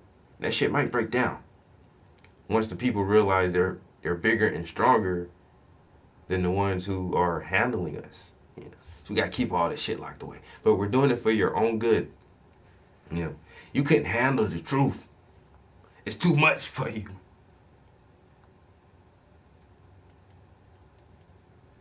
When I tell you we came from Sirius B, you won't. See, it's already getting too much, man. It's complicated.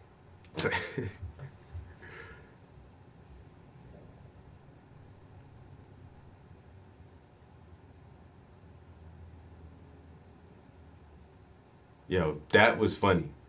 That radio broadcast shit set off a fucking riot, yo. Yo, this shit happening for real? Oh my God. No, it's not happening for real, people. Look, it's just, I'm trying to sell a book, man. Bitch, you better find a different way to sell a book.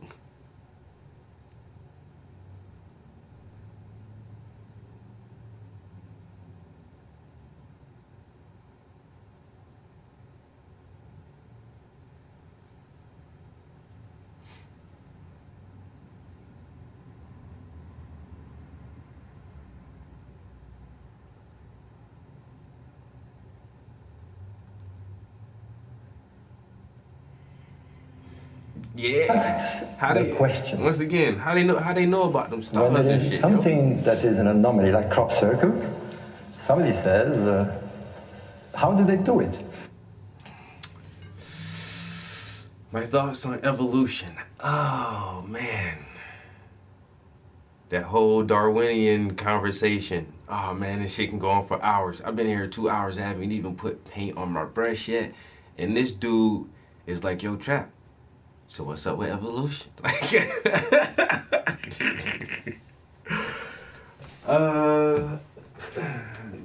Do you study Freemasonry? Freemasonry? What is that? I don't know what masonry is, man. My thoughts on evolution. I don't know. I think it's more of intelligent design. I want to lead more to that kind of direction.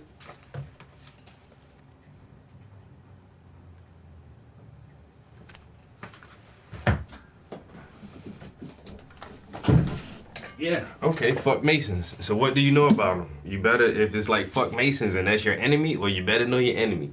And you know what? Your enemy write books. So you better read their books, because they got books out there. So if you want to know how to fuck your enemy over, you got to know who your enemy is and how your enemy think. So, ooh, you're not supposed to have this book. This book not for you.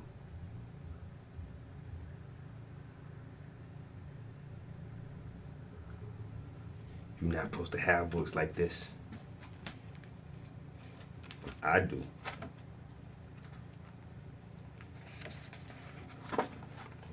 Yo, Trap, you ever study Freemasonry? You mean the history of Freemasonry? Nah. I ain't never studied no shit like that. Sounds interesting, though. Sounds like some occult type shit. I probably could be into that.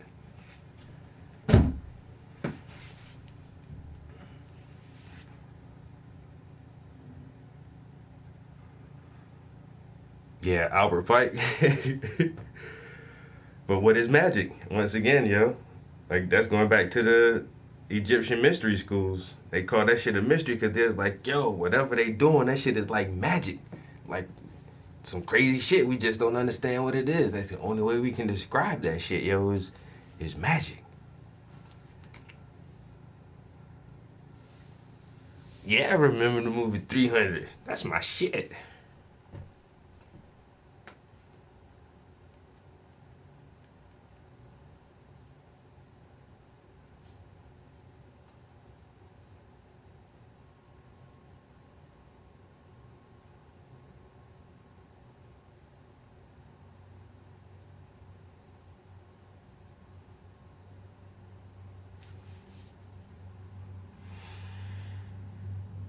I just like to read. I get that shit from my aunt, yo. My aunt used to just buy me books all the time, yo. No lie, by the time I got in high school, yo, like 9th and 10th grade, our fucking, like our mandatory reading curriculum for that year, it was something like Oliver Twist and, The Great Gatsby and some other fucking book. And I already read all them shits, yo. Like, no lie, yo. It was like 9th and 10th grade. I really ain't had to read none of the books in that shit, yo. We read fucking A Tale of Two Cities, Lord of the Flies. Man, I swear, yo, thanks to my aunt, yo. I don't know how she knew that shit, but a lot of my shit, I was already prepared, yo, just because I always like to read, yo. I ain't never really been no sports dude, yo. So I just always like to read, always like to draw.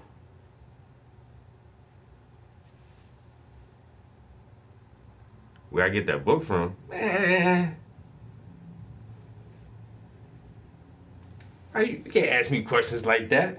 Tell me where I get that book from. Boy, please.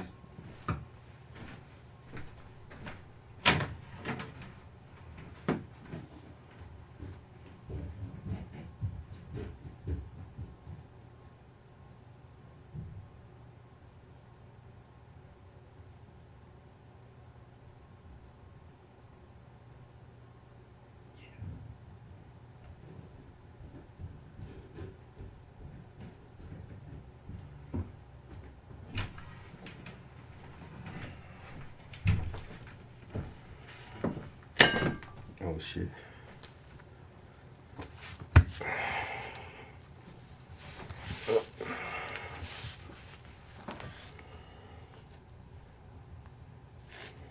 Cause I be finding books like this, yo.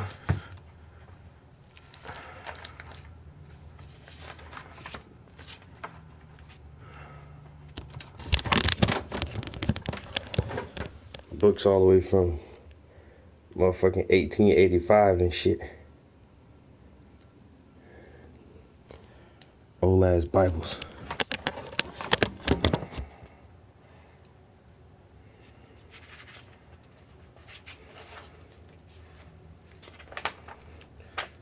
Translation of the English Bible. The history of that shit. The history of the religious denominations of the world, both ancient and modern.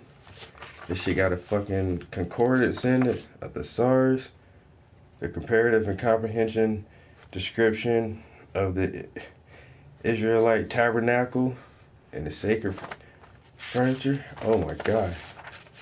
Here's all the breastplate, the tabernacle, the burnt offering. This gold leaf in this shit, yo. See how that shit shining, yo? That's all gold leaf.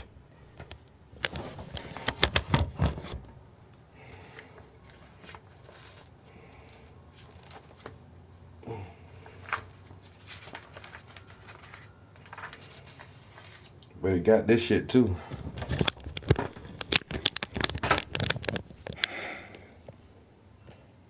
The books called Apocrypha. So you got the books of the Old Testament, the books of the New Testament, but in the middle, you have the books called Apocrypha. Anybody ever read them shits?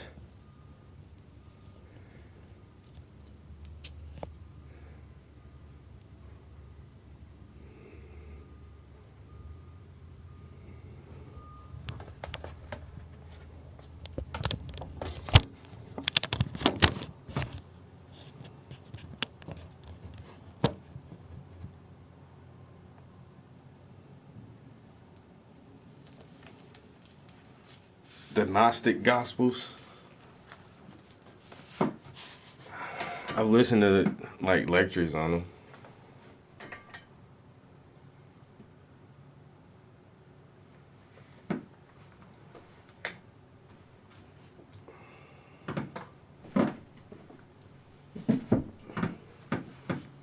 Yeah, I got some old ass fucking books, yo. I got some I actually have a copy of Morals and Dogma. That's downstairs. And I don't know, man.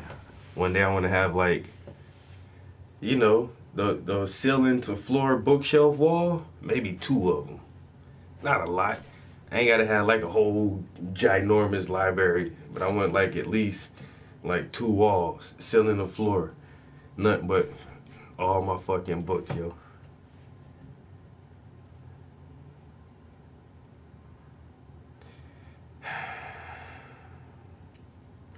Yeah, but once again, where does Kabbalicism come from? You know what I'm saying? All that shit goes back to fucking the mystery schools of Egypt, yo. Everything. any kind of religious, hey, good morning.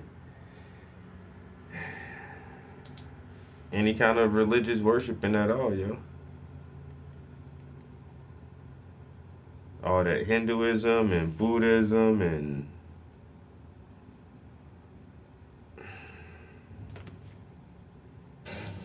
Well, he asked, why does apple fall? Now, it's amazing that for thousands of years before him, apples fell, pears fell, plums fell, bricks fell, arrows fell, lots of things fell. But for some reason, nobody clicked to ask the question. But asking the question isn't enough, of course. He pursued it. And sometimes when you pursue something like this, it's very much against the odds because you're going to go against the established view. Man, any kind of teachings are good, man. Information is good. Knowledge is power, yo. It all depends on what you call good and bad. You know, knowledge is knowledge. Knowledge is just like distance. You can't go a negative distance. It's impossible. It's impossible. If I take 2 steps backwards, I still went a positive distance. I went 2 steps in that direction, but it was still a positive distance. It's just like knowledge. You can't have negative knowledge. Now, what you choose to do with knowledge, that's up to you. You know what I'm saying? And then you have to have your definition of right and wrong, good and evil, you know what I'm saying? Or whatever. So that's why I can listen to anybody. I can read anything. You know what I'm saying? Satanism and all that shit, you know, it don't matter. I'll read anything. So it all depends on what are you doing with the knowledge that you acquire.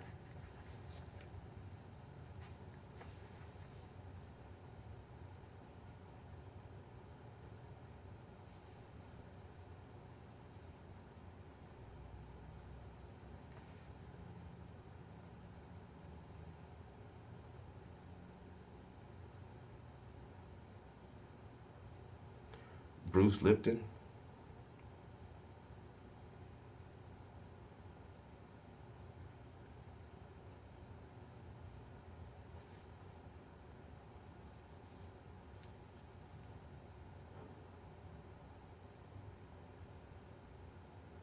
Do I believe the Masonic practice is good?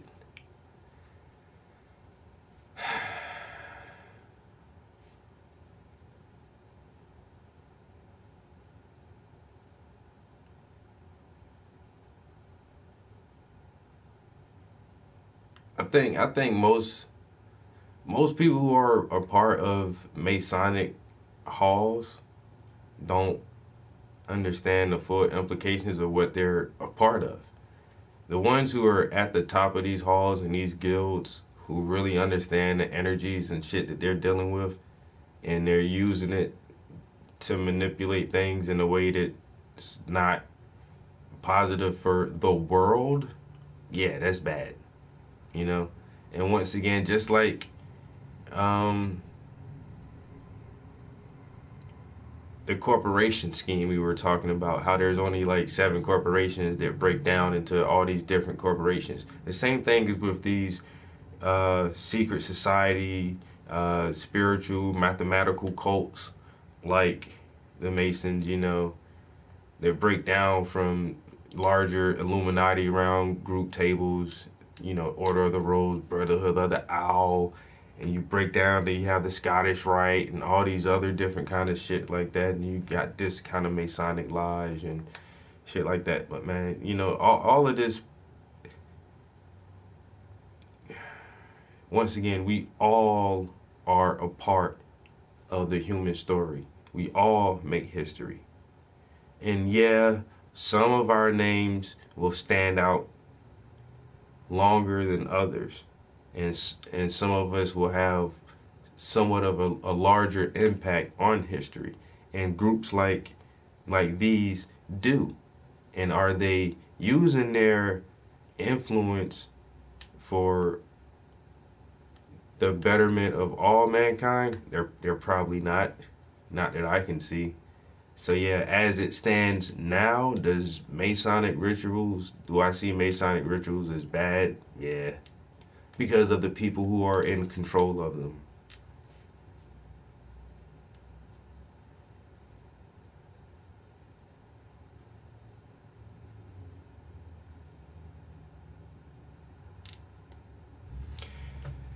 Exactly right. There's all levels to that shit. And am I a Mason? No. Have I ever been inducted to a Masonic lodge or guild? No. You know what I'm saying? I just try to do my own research and understand what I understand. And, you know, from what I understand, the 33rd degree ain't even the highest degree. You know what I'm saying?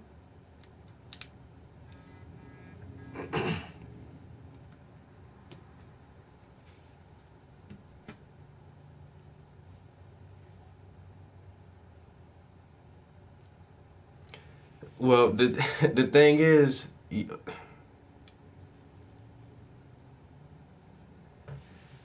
there's a lot of religious, or not religious, but spiritual aspects that go into Freemasonry, but at the same time, it's a keeping of sacred mathematics, the sacred geometry. That's why they use the compass as a part of their fucking symbol. You know, they're a mason, a stone mason. Once again, what are the pyramids built out of? Stone. How did they build it? Nobody knows. But there was some way. It's there. We can see it. You can go in that motherfucker. You can touch it. You can climb up that bitch. There was some type of mathematics, some complicated shit they used to put that shit together. To use their stone masons, their masonry skills, their mathematical skills to construct such a thing, you know? And, you know, a Freemason, these groups are the ones who supposedly keep that knowledge and secure it so that it isn't lost to everyone. But on top of there's a spiritual overlay that they put into it. Yeah, that, you know, pi. Then you got the golden number.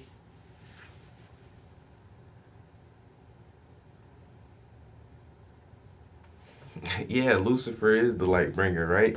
So then you got to see if you read the Bible again, do you really want to be on God's side or you want to be on Lucifer's side?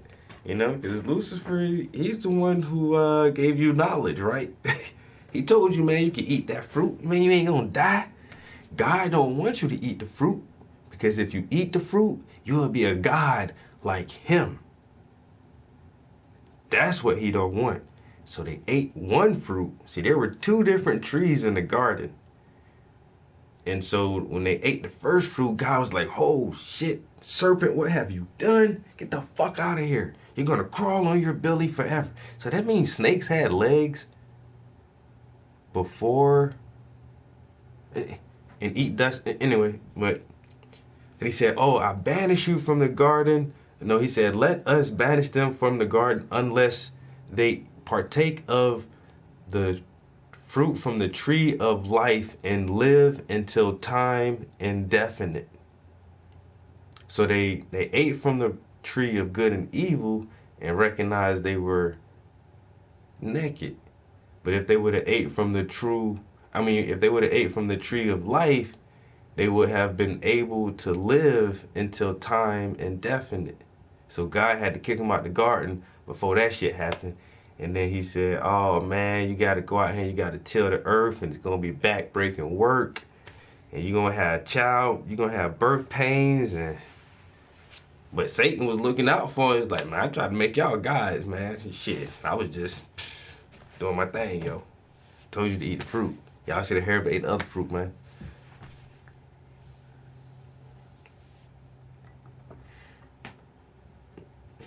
Tried to get y'all to eat the fruit, man. As soon as y'all eat the fruit, what God do? He kick y'all out the garden. He set up cherubs with spinning swords. He set the swords on fire.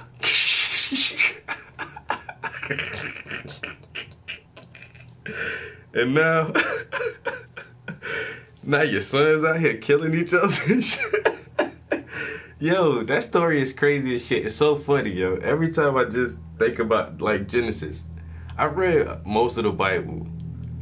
But, like, Genesis is just how that shit starts out. That shit is funny as shit, yo. Like, really?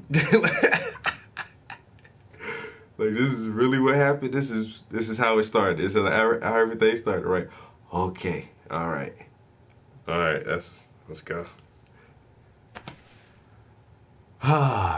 So, hey, guy, all these animals out here fucking. I'm lonely. I ain't got nobody. All right, look. I'm going to put you in a deep sleep. Right? I'm going to put you in a deep sleep. Anesthesia. I'm going to open your side. That's an incision. Right? I'm going to remove a rib. That's surgery. And I'm going to close up the wound. That's some stitches. And now I'm going to take this material and I'm going to build you a mate. That sounds like some goddamn, some stem cell cloning shit going on in there. Why you had to put this motherfucker to sleep? Why you had to close his side up? Why can't you just let you guide? You just a spirit force. Why you just can't like go in his body, pull the rib out? Man, they explain like a whole surgical process going on in that shit. I'm like, the fuck is really good with this shit, yo? What the fuck? Alchemy. Egypt was known as Kemet for a long time. Before it was known as Kemet, it was known as Alkebulan.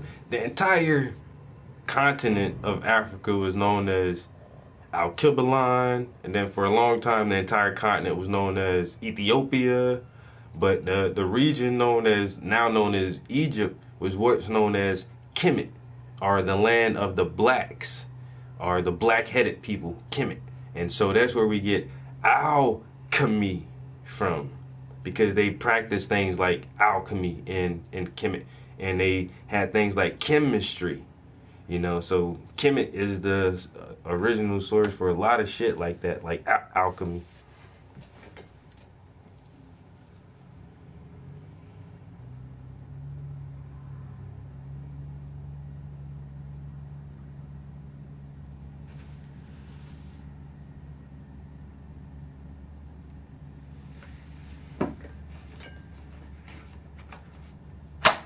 Yeah, and then something else that always tripped me out about the Bible that still no one can explain to me. Why is gold so important, like, before everything else? Like, I never understood man's fascination with fucking gold. And that shit is, like, in the second page of the Bible. Like, what the fuck? What is all of that about? Why are we talking about gold? We don't even have language yet. But that gold is there. Exactly. And that's the first place that's named in the Bible, Ethiopia, because that's where the rivers ran to. And you know, there was the onyx stone, beryllium gum, and gold. And the gold was good. So that means they didn't say, oh, we got onyx stone. Oh, matter of fact, this is like really good onyx stone. Or this is really good beryllium. Like, but they said, oh, we got gold. And this is good gold. Like, denoting the quality of the gold. Like, man, yo, this is some of the purest gold in this area. And so I'm going to put my Garden of Eden here in Ethiopia, where we have these rivers running, and where all this gold is at.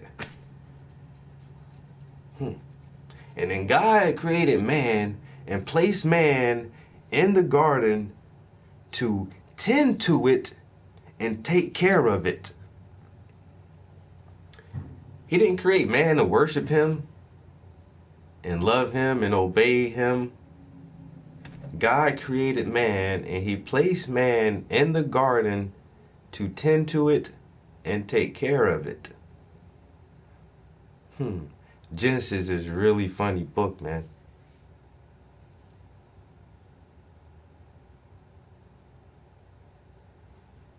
The girl think is blank.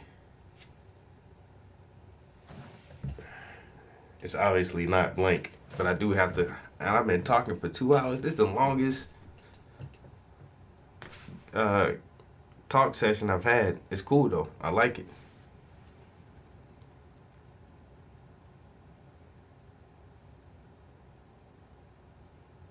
With a black spot on her heart. Yeah. Man, those Bible stories, man. Woo, boy. Man, oh man. Y'all believe them Bible stories? Ooh-wee. I do need to paint some shit though, man. Oh, calm your ass down, yo. Calm down. What up, Edwin? Yeah. Everybody, all my new viewers, appreciate everybody coming here, jumping in here, checking me out. Let's see. I'm gonna need some orange.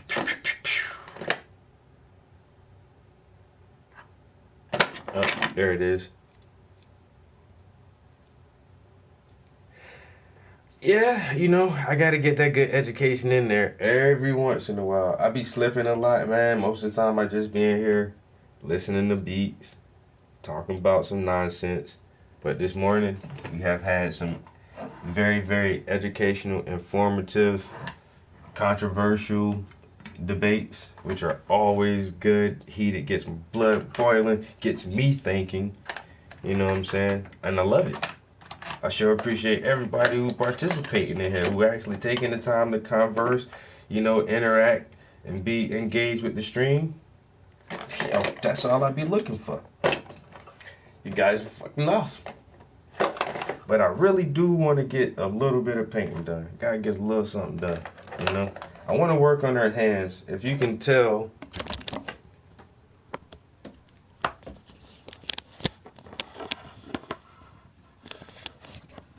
her hands are still pretty blocky and choppy. So, on both, so this is a reflective image, so it is the same girl. But so far, I've just worked my way down with the second layer of paint over her skin tone, and now I'm at the point where I'm at her hands.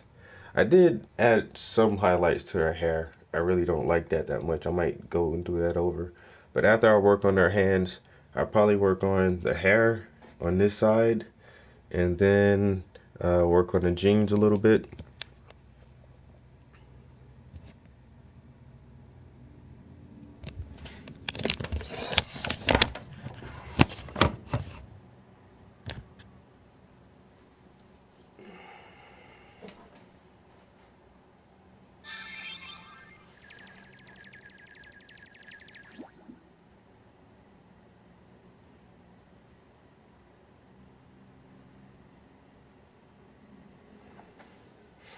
Yeah.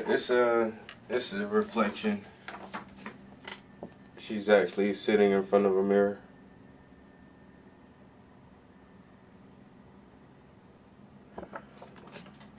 Yeah.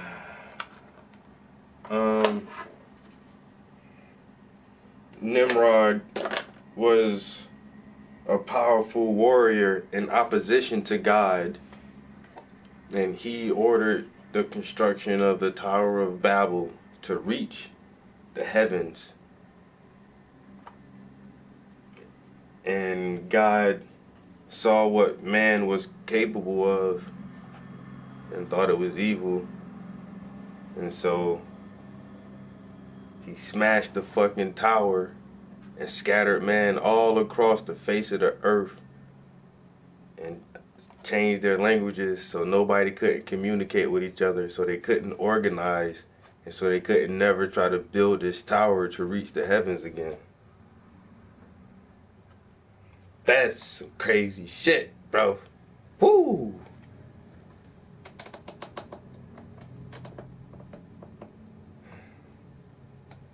So God is close enough for me to get to it. You ever heard of the dark satellite? Dark Knight satellite or whatever the fuck that shit called. What if I just build a tower? I can reach that shit, yo. Like, that shit is crazy, man. The story is crazy, yo.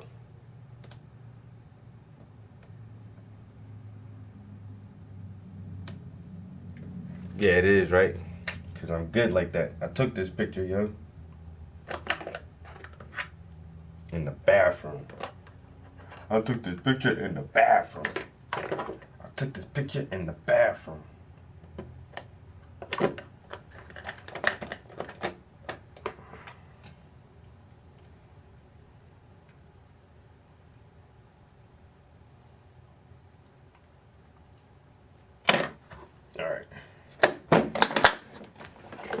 Alright guys, so I'm gonna have to turn my back on you guys for a while, you know. So what do you want to listen to? Y'all want to listen to some documentaries? Or you want to listen to some beats? Or what? Come on. The first response, man.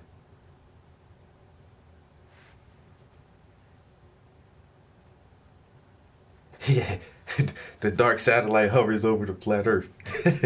We can build a tower up to it. Let's start construction on this. Oh, Alan Watts. See, that's all you had to do. Just, yes, sir, man. Always, always.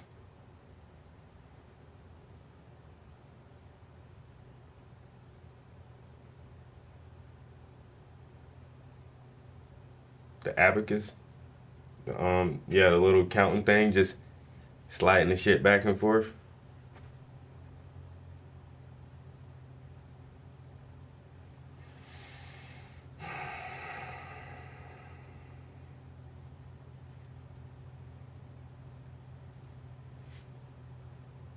Yeah, flat Earth does go crazy with some shit.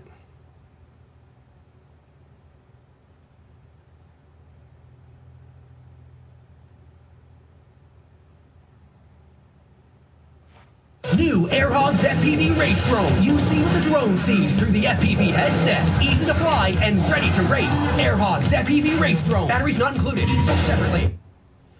Now, what do you want to do? Do you want to live your life in such a way that you're always saying to it, yeah. You know? Do you want to? Is that a good way to conduct things? Or do you want to live your life in such a way that you say, come on, let's go. You see, let's swing this thing. On the one hand, you see, you're always in tension against it. Do you remember I pointed out to you in this morning that the person who's anxious, constantly anxious, is the person who is resisting the flip-flopability of things. Life is vibrating. It's going bloop, bloop, bloop, bloop, bloop all the time. And the anxious person says, God's sake, don't do that.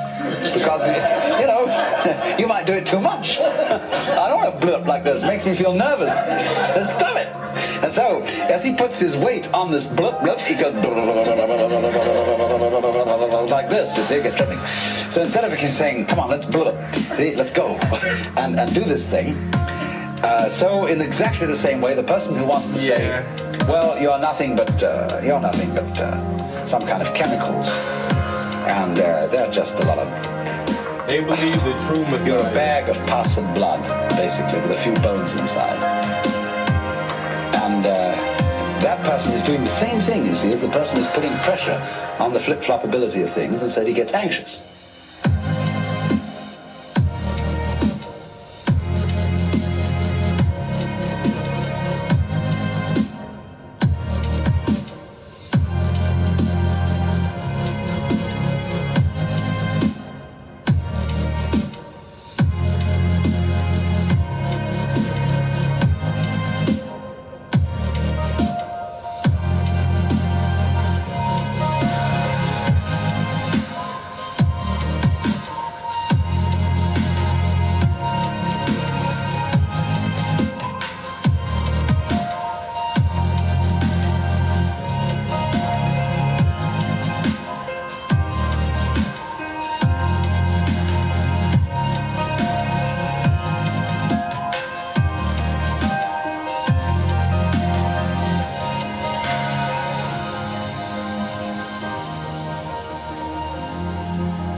So one of the first stories is that when Bodhidharma, or Dharma, who you see all over Japan as the man with big eyes, a bushy beard, usually dressed in red with no legs, he came to where Bodhidharma was meditating and said, "Master, I have no peace of mind.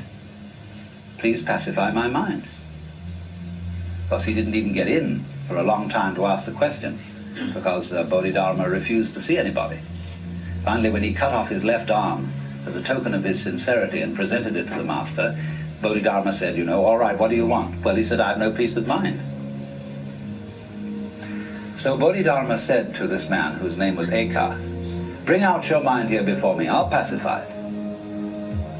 And Eka said, "When I look for my mind, I can't find it." Bodhidharma said, "There, it's pacified."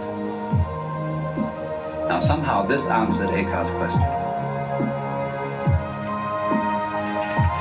And you'll see from the story that I told you that what happened was the disappearance of the problem. Because Eka, when he looked for his mind that was giving him so much trouble, couldn't find it.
Now then, these stories go on in the most amazing ways. And I might retail a few, although some of them may be familiar to you. I'll try and choose ones that are probably less familiar.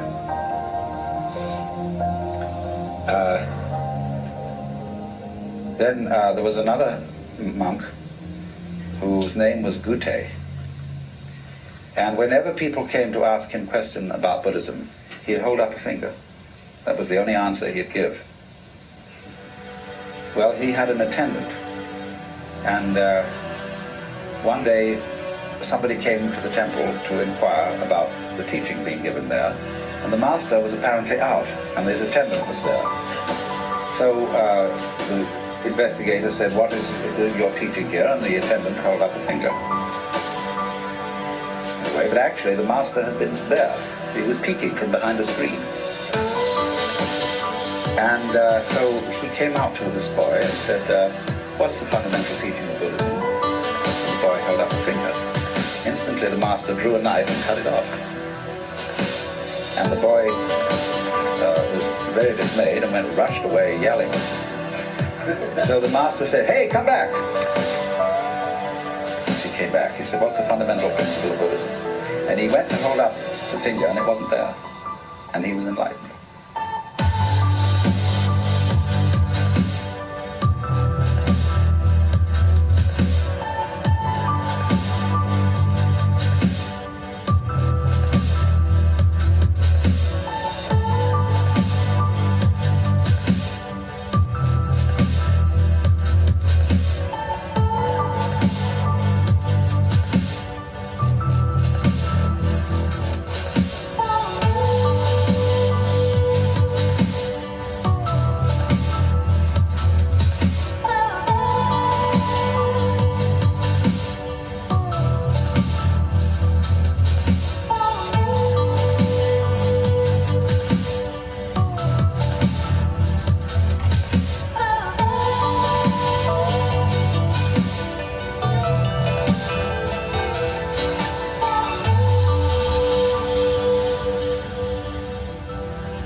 there was a master walking in the forest with a group of his disciples.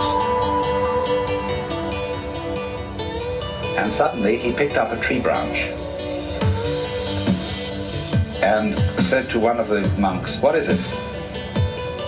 And the monk hesitated, didn't answer immediately, so the teacher hit him with it. So he turned to another monk and said, "What is it?" And the monk said, "Give it to me so that I can see." And the master tossed him the branch. He caught it and he hit the master with it. And so the master said, "Well, you got out of that dilemma."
There is a Chinese god.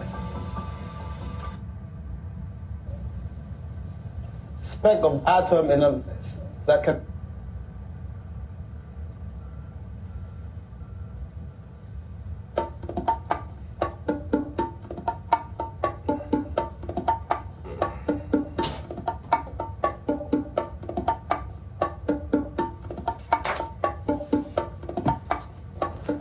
This is our Kemetic way of life class, right?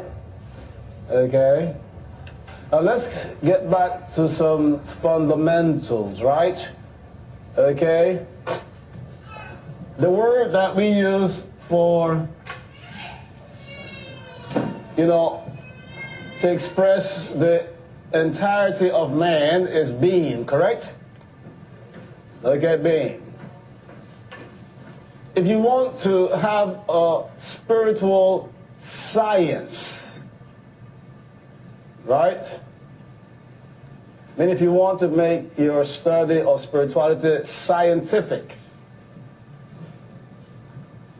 you must start off with a very clear nomenclature, a very precise labeling system.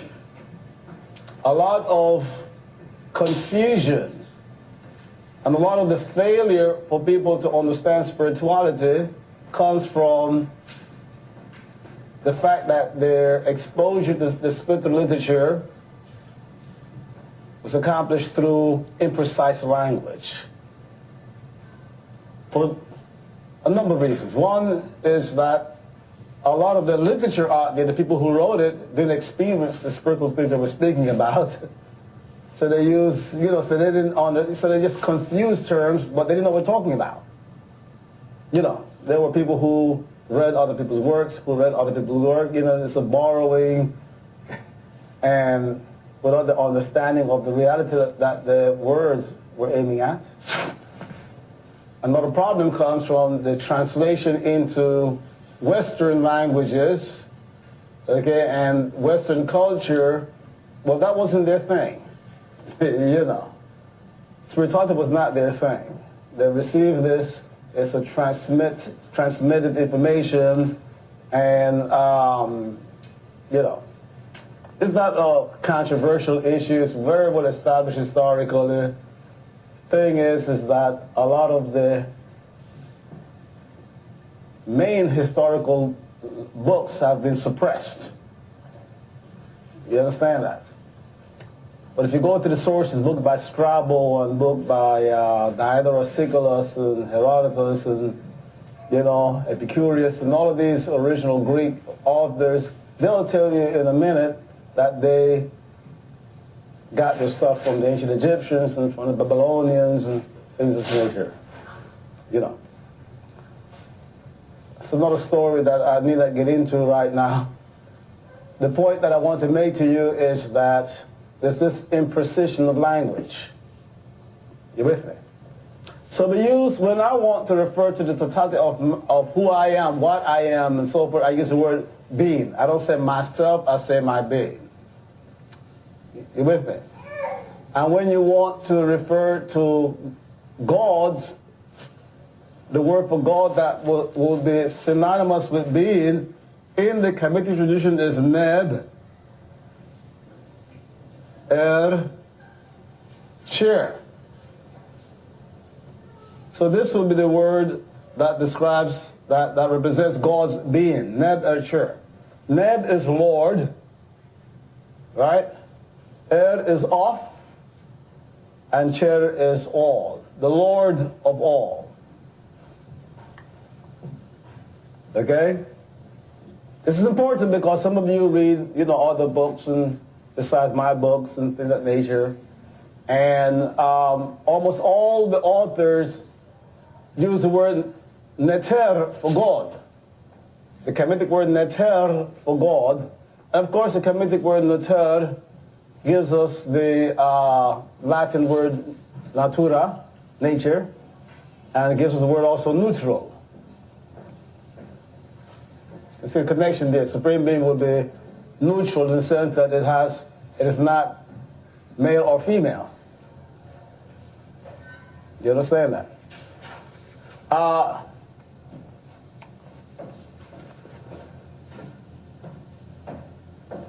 And there is a duality underlying all manifestation. Okay, there's a duality underlying all manifestation. So being, and that's because being is dual. And everything is dual, and, you know, Western scientists are wasting billions of dollars, or perhaps they might even worth trillions of dollars looking for the unipolar entity, a one-pole entity, you know. If it exists and has form, well, it has one side and another side. Anyhow. But, so Nebuchadnezzar has two divisions. One is non-material,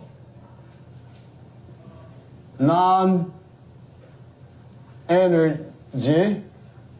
It's a non-matter energy, or shall we say this, devoid of energy, right? And this corresponds to that aspect of being which is consciousness, will. And it is what we will call the self, meaning consciousness, right? You're conscious, right? Your consciousness itself.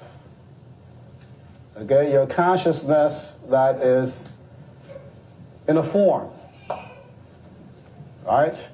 And there's this physical body that you're in, but there are other bodies that you're in as well.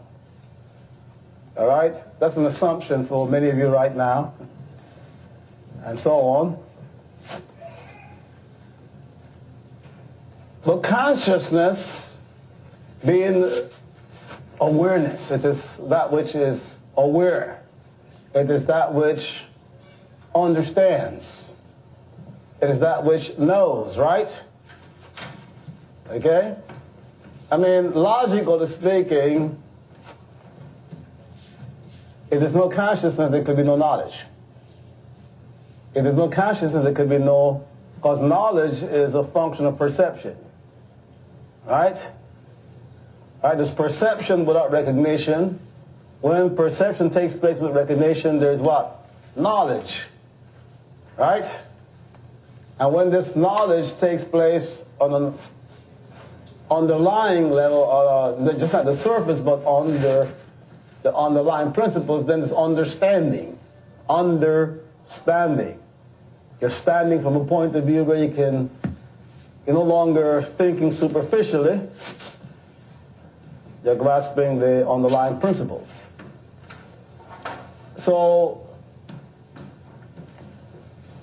consciousness is that which knows, right? Where there's no consciousness, there can be no knowledge, right? It is that which knows, that which understands, okay, that which wills, right? That which is aware. Is that clear to you?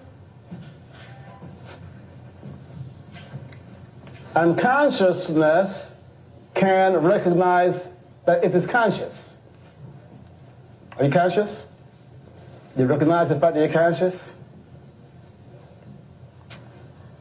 I'm not talking down to you.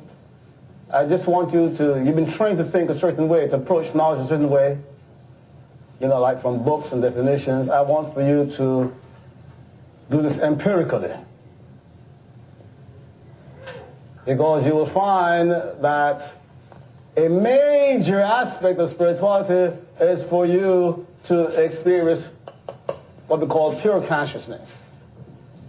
To experience the fact that you are not conscious, but consciousness itself. So, do you recognize that you're conscious? The recognition of consciousness is identity. When you recognize that you're conscious, you are identifying yourself with this consciousness. Correct? And if you cease to be conscious, you will cease to be, correct? Even though you have a body there. You will cease to be if you cease to be conscious. Meaning, if you are conscious, you know. If you're not conscious, you don't know. You don't understand. You don't recognize. Is that clear to you? So therefore, the word self involves identity.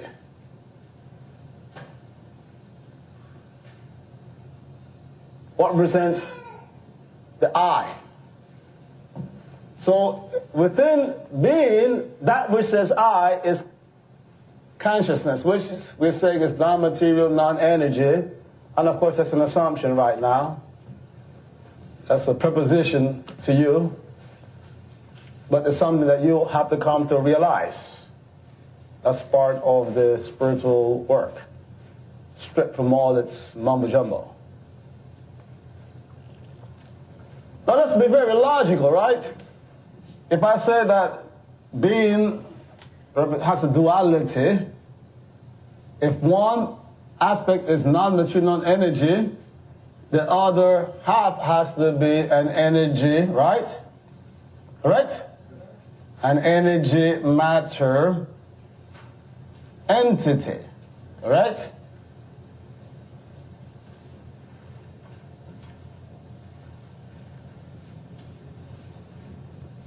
We know this energy matter, that part of being is energy matter. We know that for sure. And one of the biggest mistakes, one of the biggest blunder in the history of the world that has totally messed up the world is the imputing of consciousness to the energy matter part of being. When we say the conscious mind, for example, mind is what? That which manifests thoughts, images, sounds in your head, whatever, right? Energy matter, mind is energy matter. Mind is not conscious. You are conscious of what's going on in the mind, right? There's no little man inside a computer giving you the answers that you're asking for, right? You have a database. I want to know all the people who live in Flatbush Avenue in Fenimore. There's not a little man inside there saying, well, let me see, and puts it up on the screen.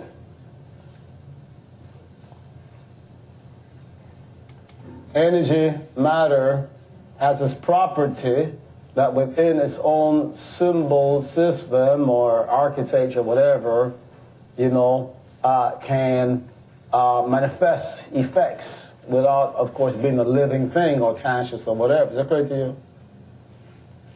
Huh? So,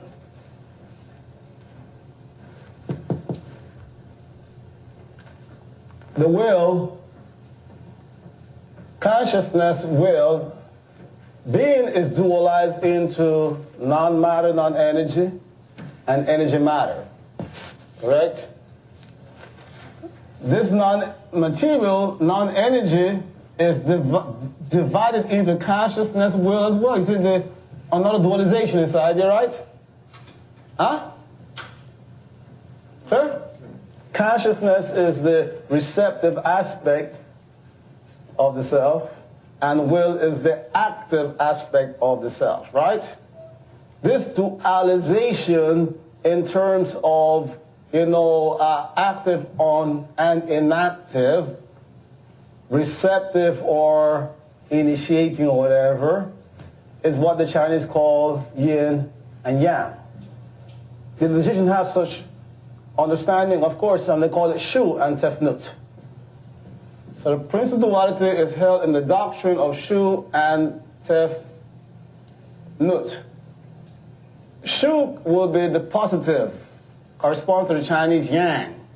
Tefnut will be the negative, correspond to the Chinese yin. Tefnut is receptive, Shu is outgoing. The active, the quote passive, right? So when you go to Egyptian books and you read that Shu is the air god and Tefnut is the water god, laugh. Have a good laugh. Air versus water and earth are nothing else but, metaphors used to capture the nature of the principle duality. Air will rise and fill up this room. Water would, fall down. You're passive. You know what I'm saying? And so on. So Tefnut is not water or moisture, and Shu is not air or fire. Air and fire versus water and earth are nothing else but, metaphors to help you understand the principle dualization. Contrasting, To telegraph down the road. When the Europeans speak of the many gods of ancient Egypt, no, there are different conceptualizations of divinity. See that? Ptah is not a god. Ptah is a conceptualization. The way the Supreme Being was conceptualized in one of the, university temples at Mennefer. Is that clear to you?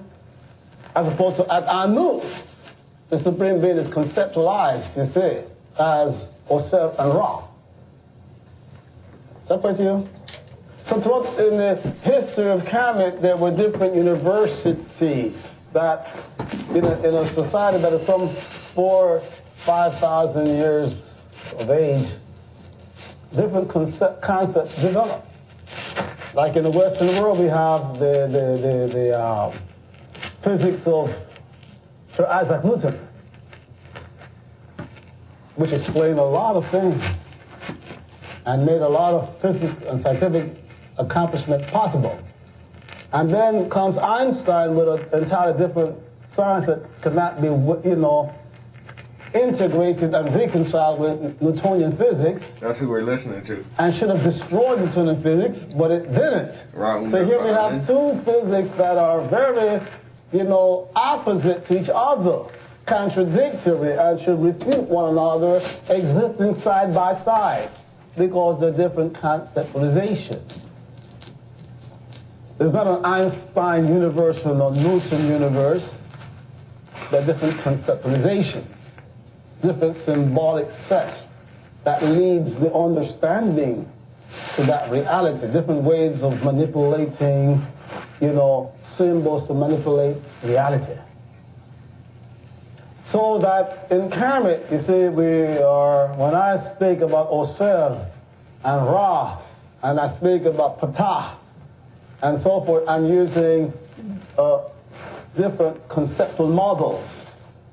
And people think the model is the thing itself. Oh, they worship many gods. Heck no. They have different conceptual models for understanding God.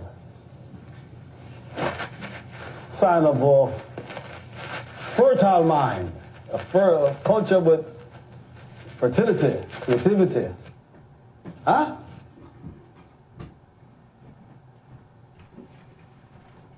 Energy matter and non-energy matter.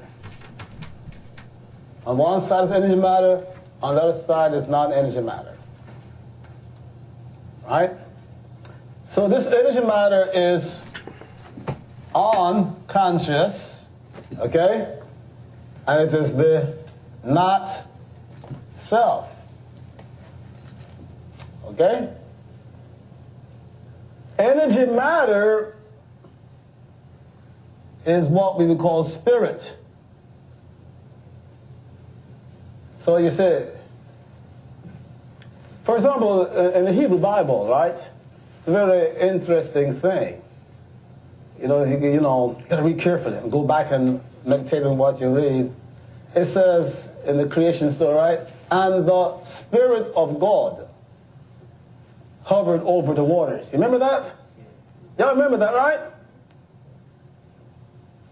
You lie. You've never read the Bible. Come on now. It's all right if you didn't read the Bible. It's all right if and you the didn't read the Bible. Spirit of God hovered over the waters of the deep. It didn't say God. It didn't say that God was a spirit. It said the Spirit of God. It's expressing a duality. Here is God and here is His Spirit. It is not God that's hovering over the water, it is God's Spirit, the Ruach. Ruach Elohim hovers over the Tohu and Bohu. Hey? Is that clear to you?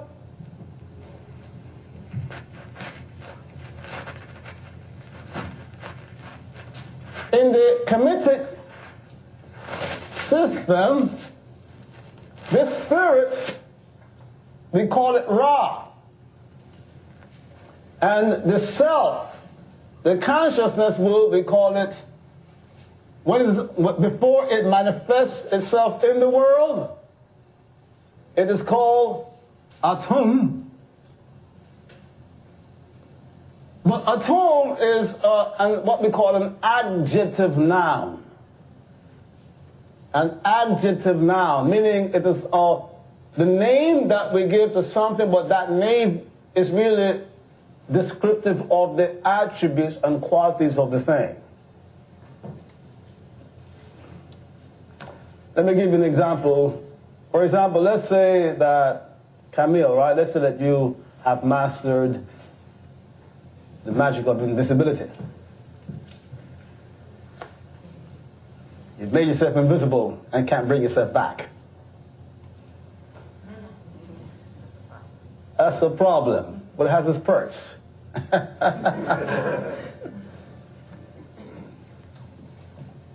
Right? And you do wonderful things. You go around the world as a super heroine, a shero. Right? You're doing all these great things and so forth. So we refer to her as the invisible. You follow what I'm saying? they call her invisible. So that her attribute has become her name. She's the only one that has that attribute. It won now. Okay? So when we say invisible is here. So invisible, what's a noun now? It's a proper name. But it's really an adjective that describes an attribute, correct? So Atum is not a god, eh? Atum is nothing else but an adjective that has been elevated to the level of a noun. Okay? It is an adjective, it's the word that we would use to indicate a reality that is imponderable and irreducible. Something that cannot be multiplied. When we can conceive, right, the idea of something that cannot be multiplied, cannot be divided. You can't add to it, you can't subtract to it. It is complete, perfect, one way. It is immutable, unalterable. Is that clear to you? And you say, well, gee, if something exists, you should be able to feel it, touch it, act on it. So what we say, but it cannot be altered, cannot be touched, felt. There's no energy and matter in it. You see that? That's what the meaning of the word atum.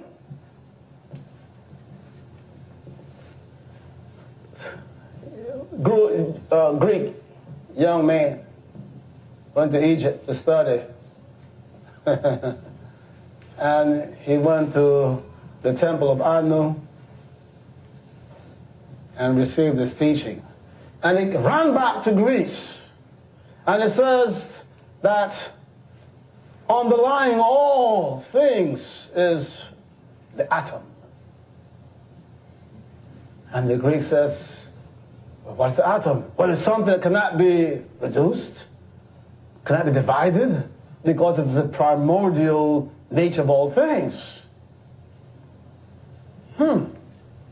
Explain to us further. He says, well, if you can, take a particle like a drop of water or a grain of sand and split it, and split it, and split it, you will get to a speck of atom that cannot be further split anymore. So what Democritus did was to explain to the Greeks a material version of the concept of atum, because it could not, you know what I'm saying? He could not, when he got to the point where he's standing at the abyss of non-materiality, he said, well, it cannot exist.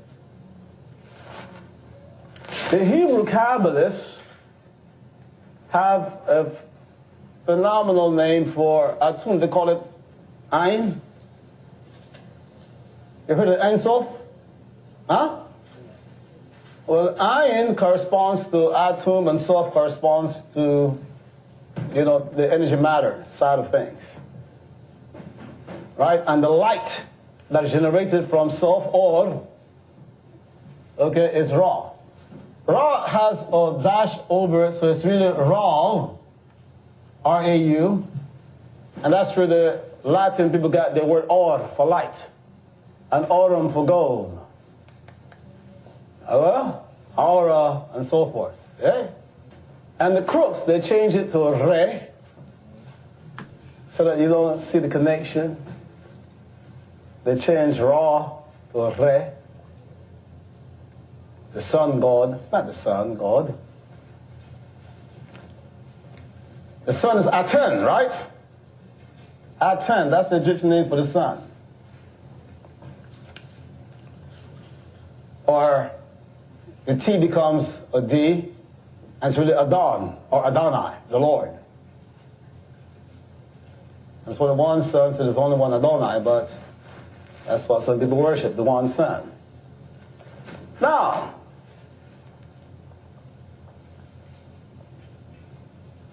So atum is a adjective noun. The invisible. But what's your real name? So atum in the scripture says, my name is Osiris. See that?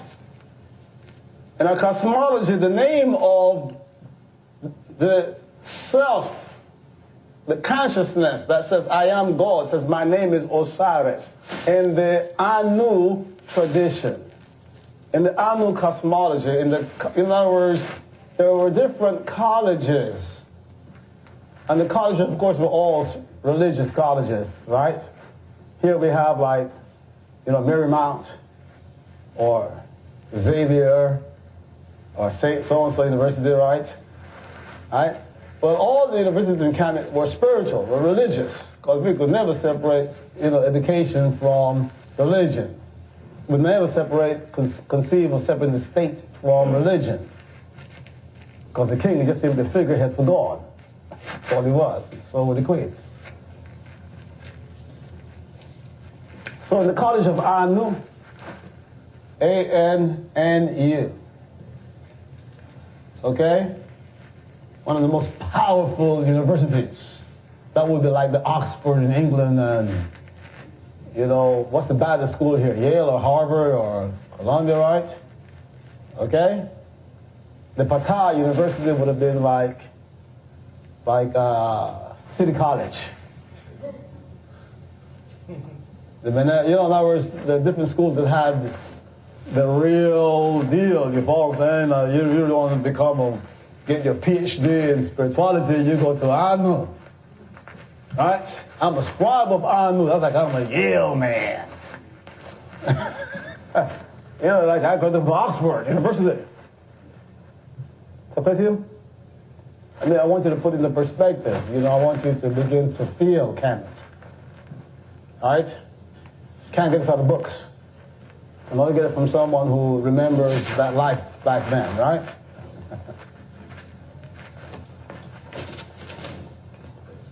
So, the name that in the cosmogony of Anu, that Atum, another name for the self, well, let's tip that right now.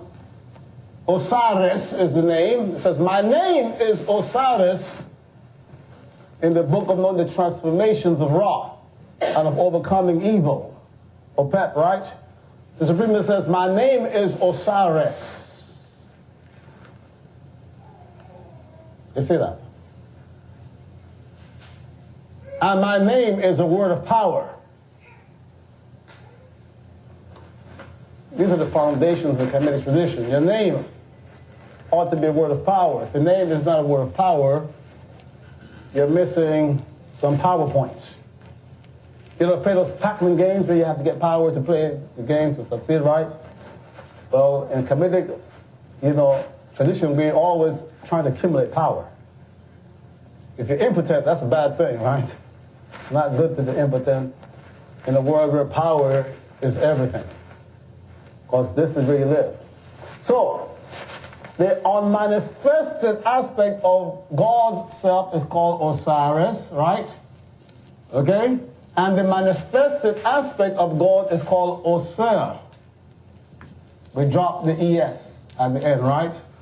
To distinguish the unmanifested, before God manifests himself, before God creates the world, it calls itself Osiris. And when the self of man comes to dwell in God's spirit, in man's spirit, it's called Osir. So Osir is God's self. Not God. God's self. Right? Because God also has a body, correct? God's self dwelling in man is called Osir. So the two major traditions in Kemet, is the teachings of God's self which is the doctrines of Osir, and the doctrine of Ra. That to you? And they were elaborated at the University Temple Complex of Anu. You with me? A lot of Egyptologists jumble up the different teachings. You with me? Okay? When you study Kemet, you got to study the different dynasties, the different periods. You find like in the 18th dynasty, for example, in the temple complex of Amen, they tried to amalgamate everything into one doctrine. The teachings of Ptah school, the teachings of the Anu school, and so on. Clear to you? This circle is you. Within the circle is a smaller circle. We call it yourself, right? So this little inner circle here is yourself, and the circle that contains it is your vehicle. Correct? So yourself has no energy, no matter, correct? It is consciousness, it is will. So this little circle corresponds to that which in your being answers for I. That which is consciousness itself, that which wills, that which understands, that which knows, that which recognizes. Clear? And because it has no energy and matter, it has to dwell in a vehicle that provides energy and matter for it. You see that? So this is, vehicle is your spirit. And we use the word spirit as a catchword for what we call the divine spirit, DS, the mind, and the animating or animal spirit, and the physical body, right? So this vehicle is spirit, right? But it is a composite. Yeah, made up of divine spirit, spirit of mind, an animating or animal spirit, and the physical body. Because consciousness will attune, right? Attune describes what it is, right? That which is conscious as you right now has no energy and no matter. That's why when you say, I am going to stop doing so and so, it doesn't happen right away. Because that which says, I am going to start doing this, doesn't have the energy to stop it. Right? And this I is constantly struggling with the energy matter part of being, isn't it? It's trying to control it. Life is the first part of life, which goes on for several incarnations, several lifetimes. It's this I trying to program, to gain control, to master this vehicle of energy and matter. I don't know why I get angry and upset. I don't know why I'm afraid, I don't like the way, I don't like my person, and I don't like this about, you said me, but you used the wrong language. It's it. You're trying to control it. Because it is not you. Alright? Guy comes home, finds his mate in bed, loses it, kills the person, temper insanity. I didn't do it. Your Honor, next thing I knew, man, it's like all this blood on the place, and I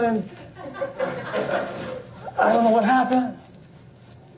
If you said that I hit her over the head with a chandelier or whatever, I guess I must have did it, but I have no recollection of it. So people come to recognize, you see that, the difference between the self and the energy matter vehicle. And using an imprecise language, a language that transfers the qualities of the not self, meaning the spirit, to the self, can keep you struggling with the spirit for thousands of years, tens of incarnations, just by mislabeling.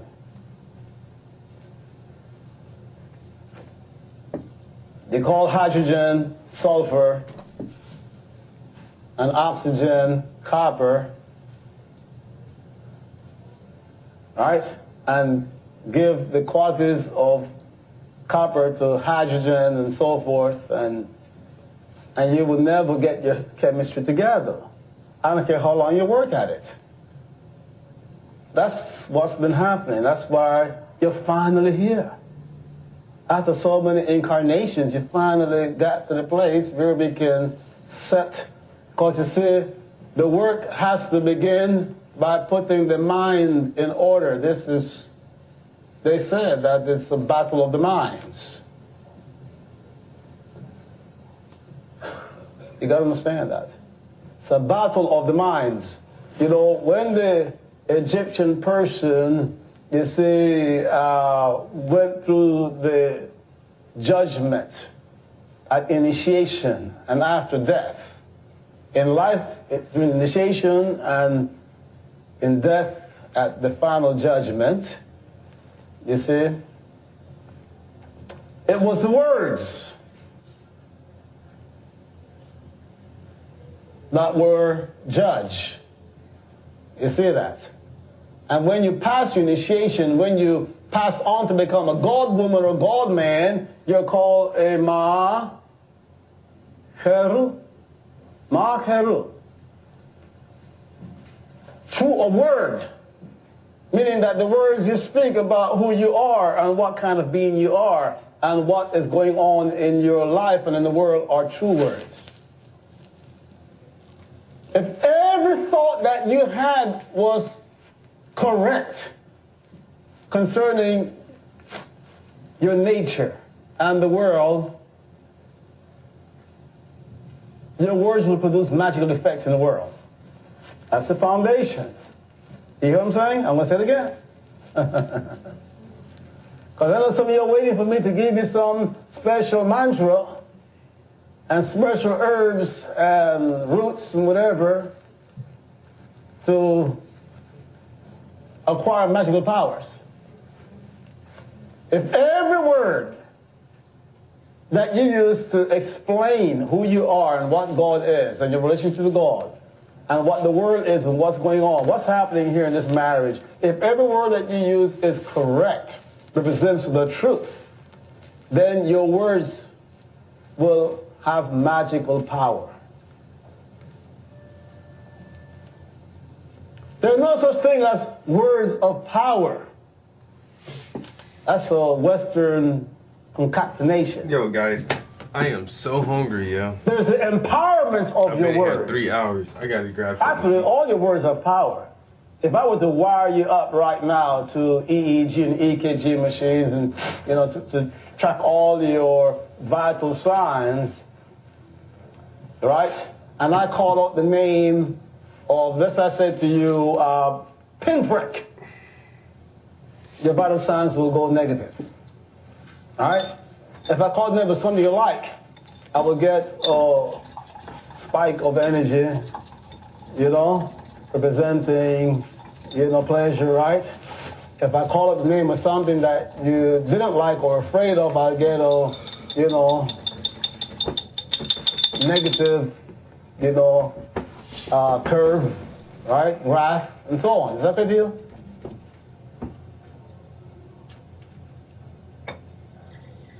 You gotta understand that.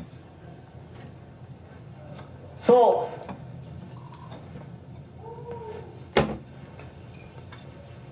this circle represents your being, right? Okay?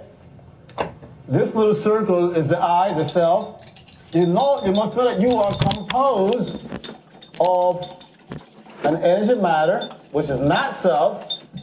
I know, but you are that which is devoid of energy matter, that which says, I am. You stop there. I am. I say, is it you? You say, yes, it is I. That recognized the statement and answered is devoid of energy and matter. Alright? So let's speak spiritually correct. You've heard of political correctness? Politically correct speech? Huh? Now I'm going to give you an exercise. Spiritually correct speech. I want you to go home and start to cultivate spiritually correct speech. Alright? So, seeing the duality of life, I am hungry. Is that spiritually correct? All right, guys. But you said so earlier today. We already chilled for a couple hours, man. I sure appreciate everybody coming in here.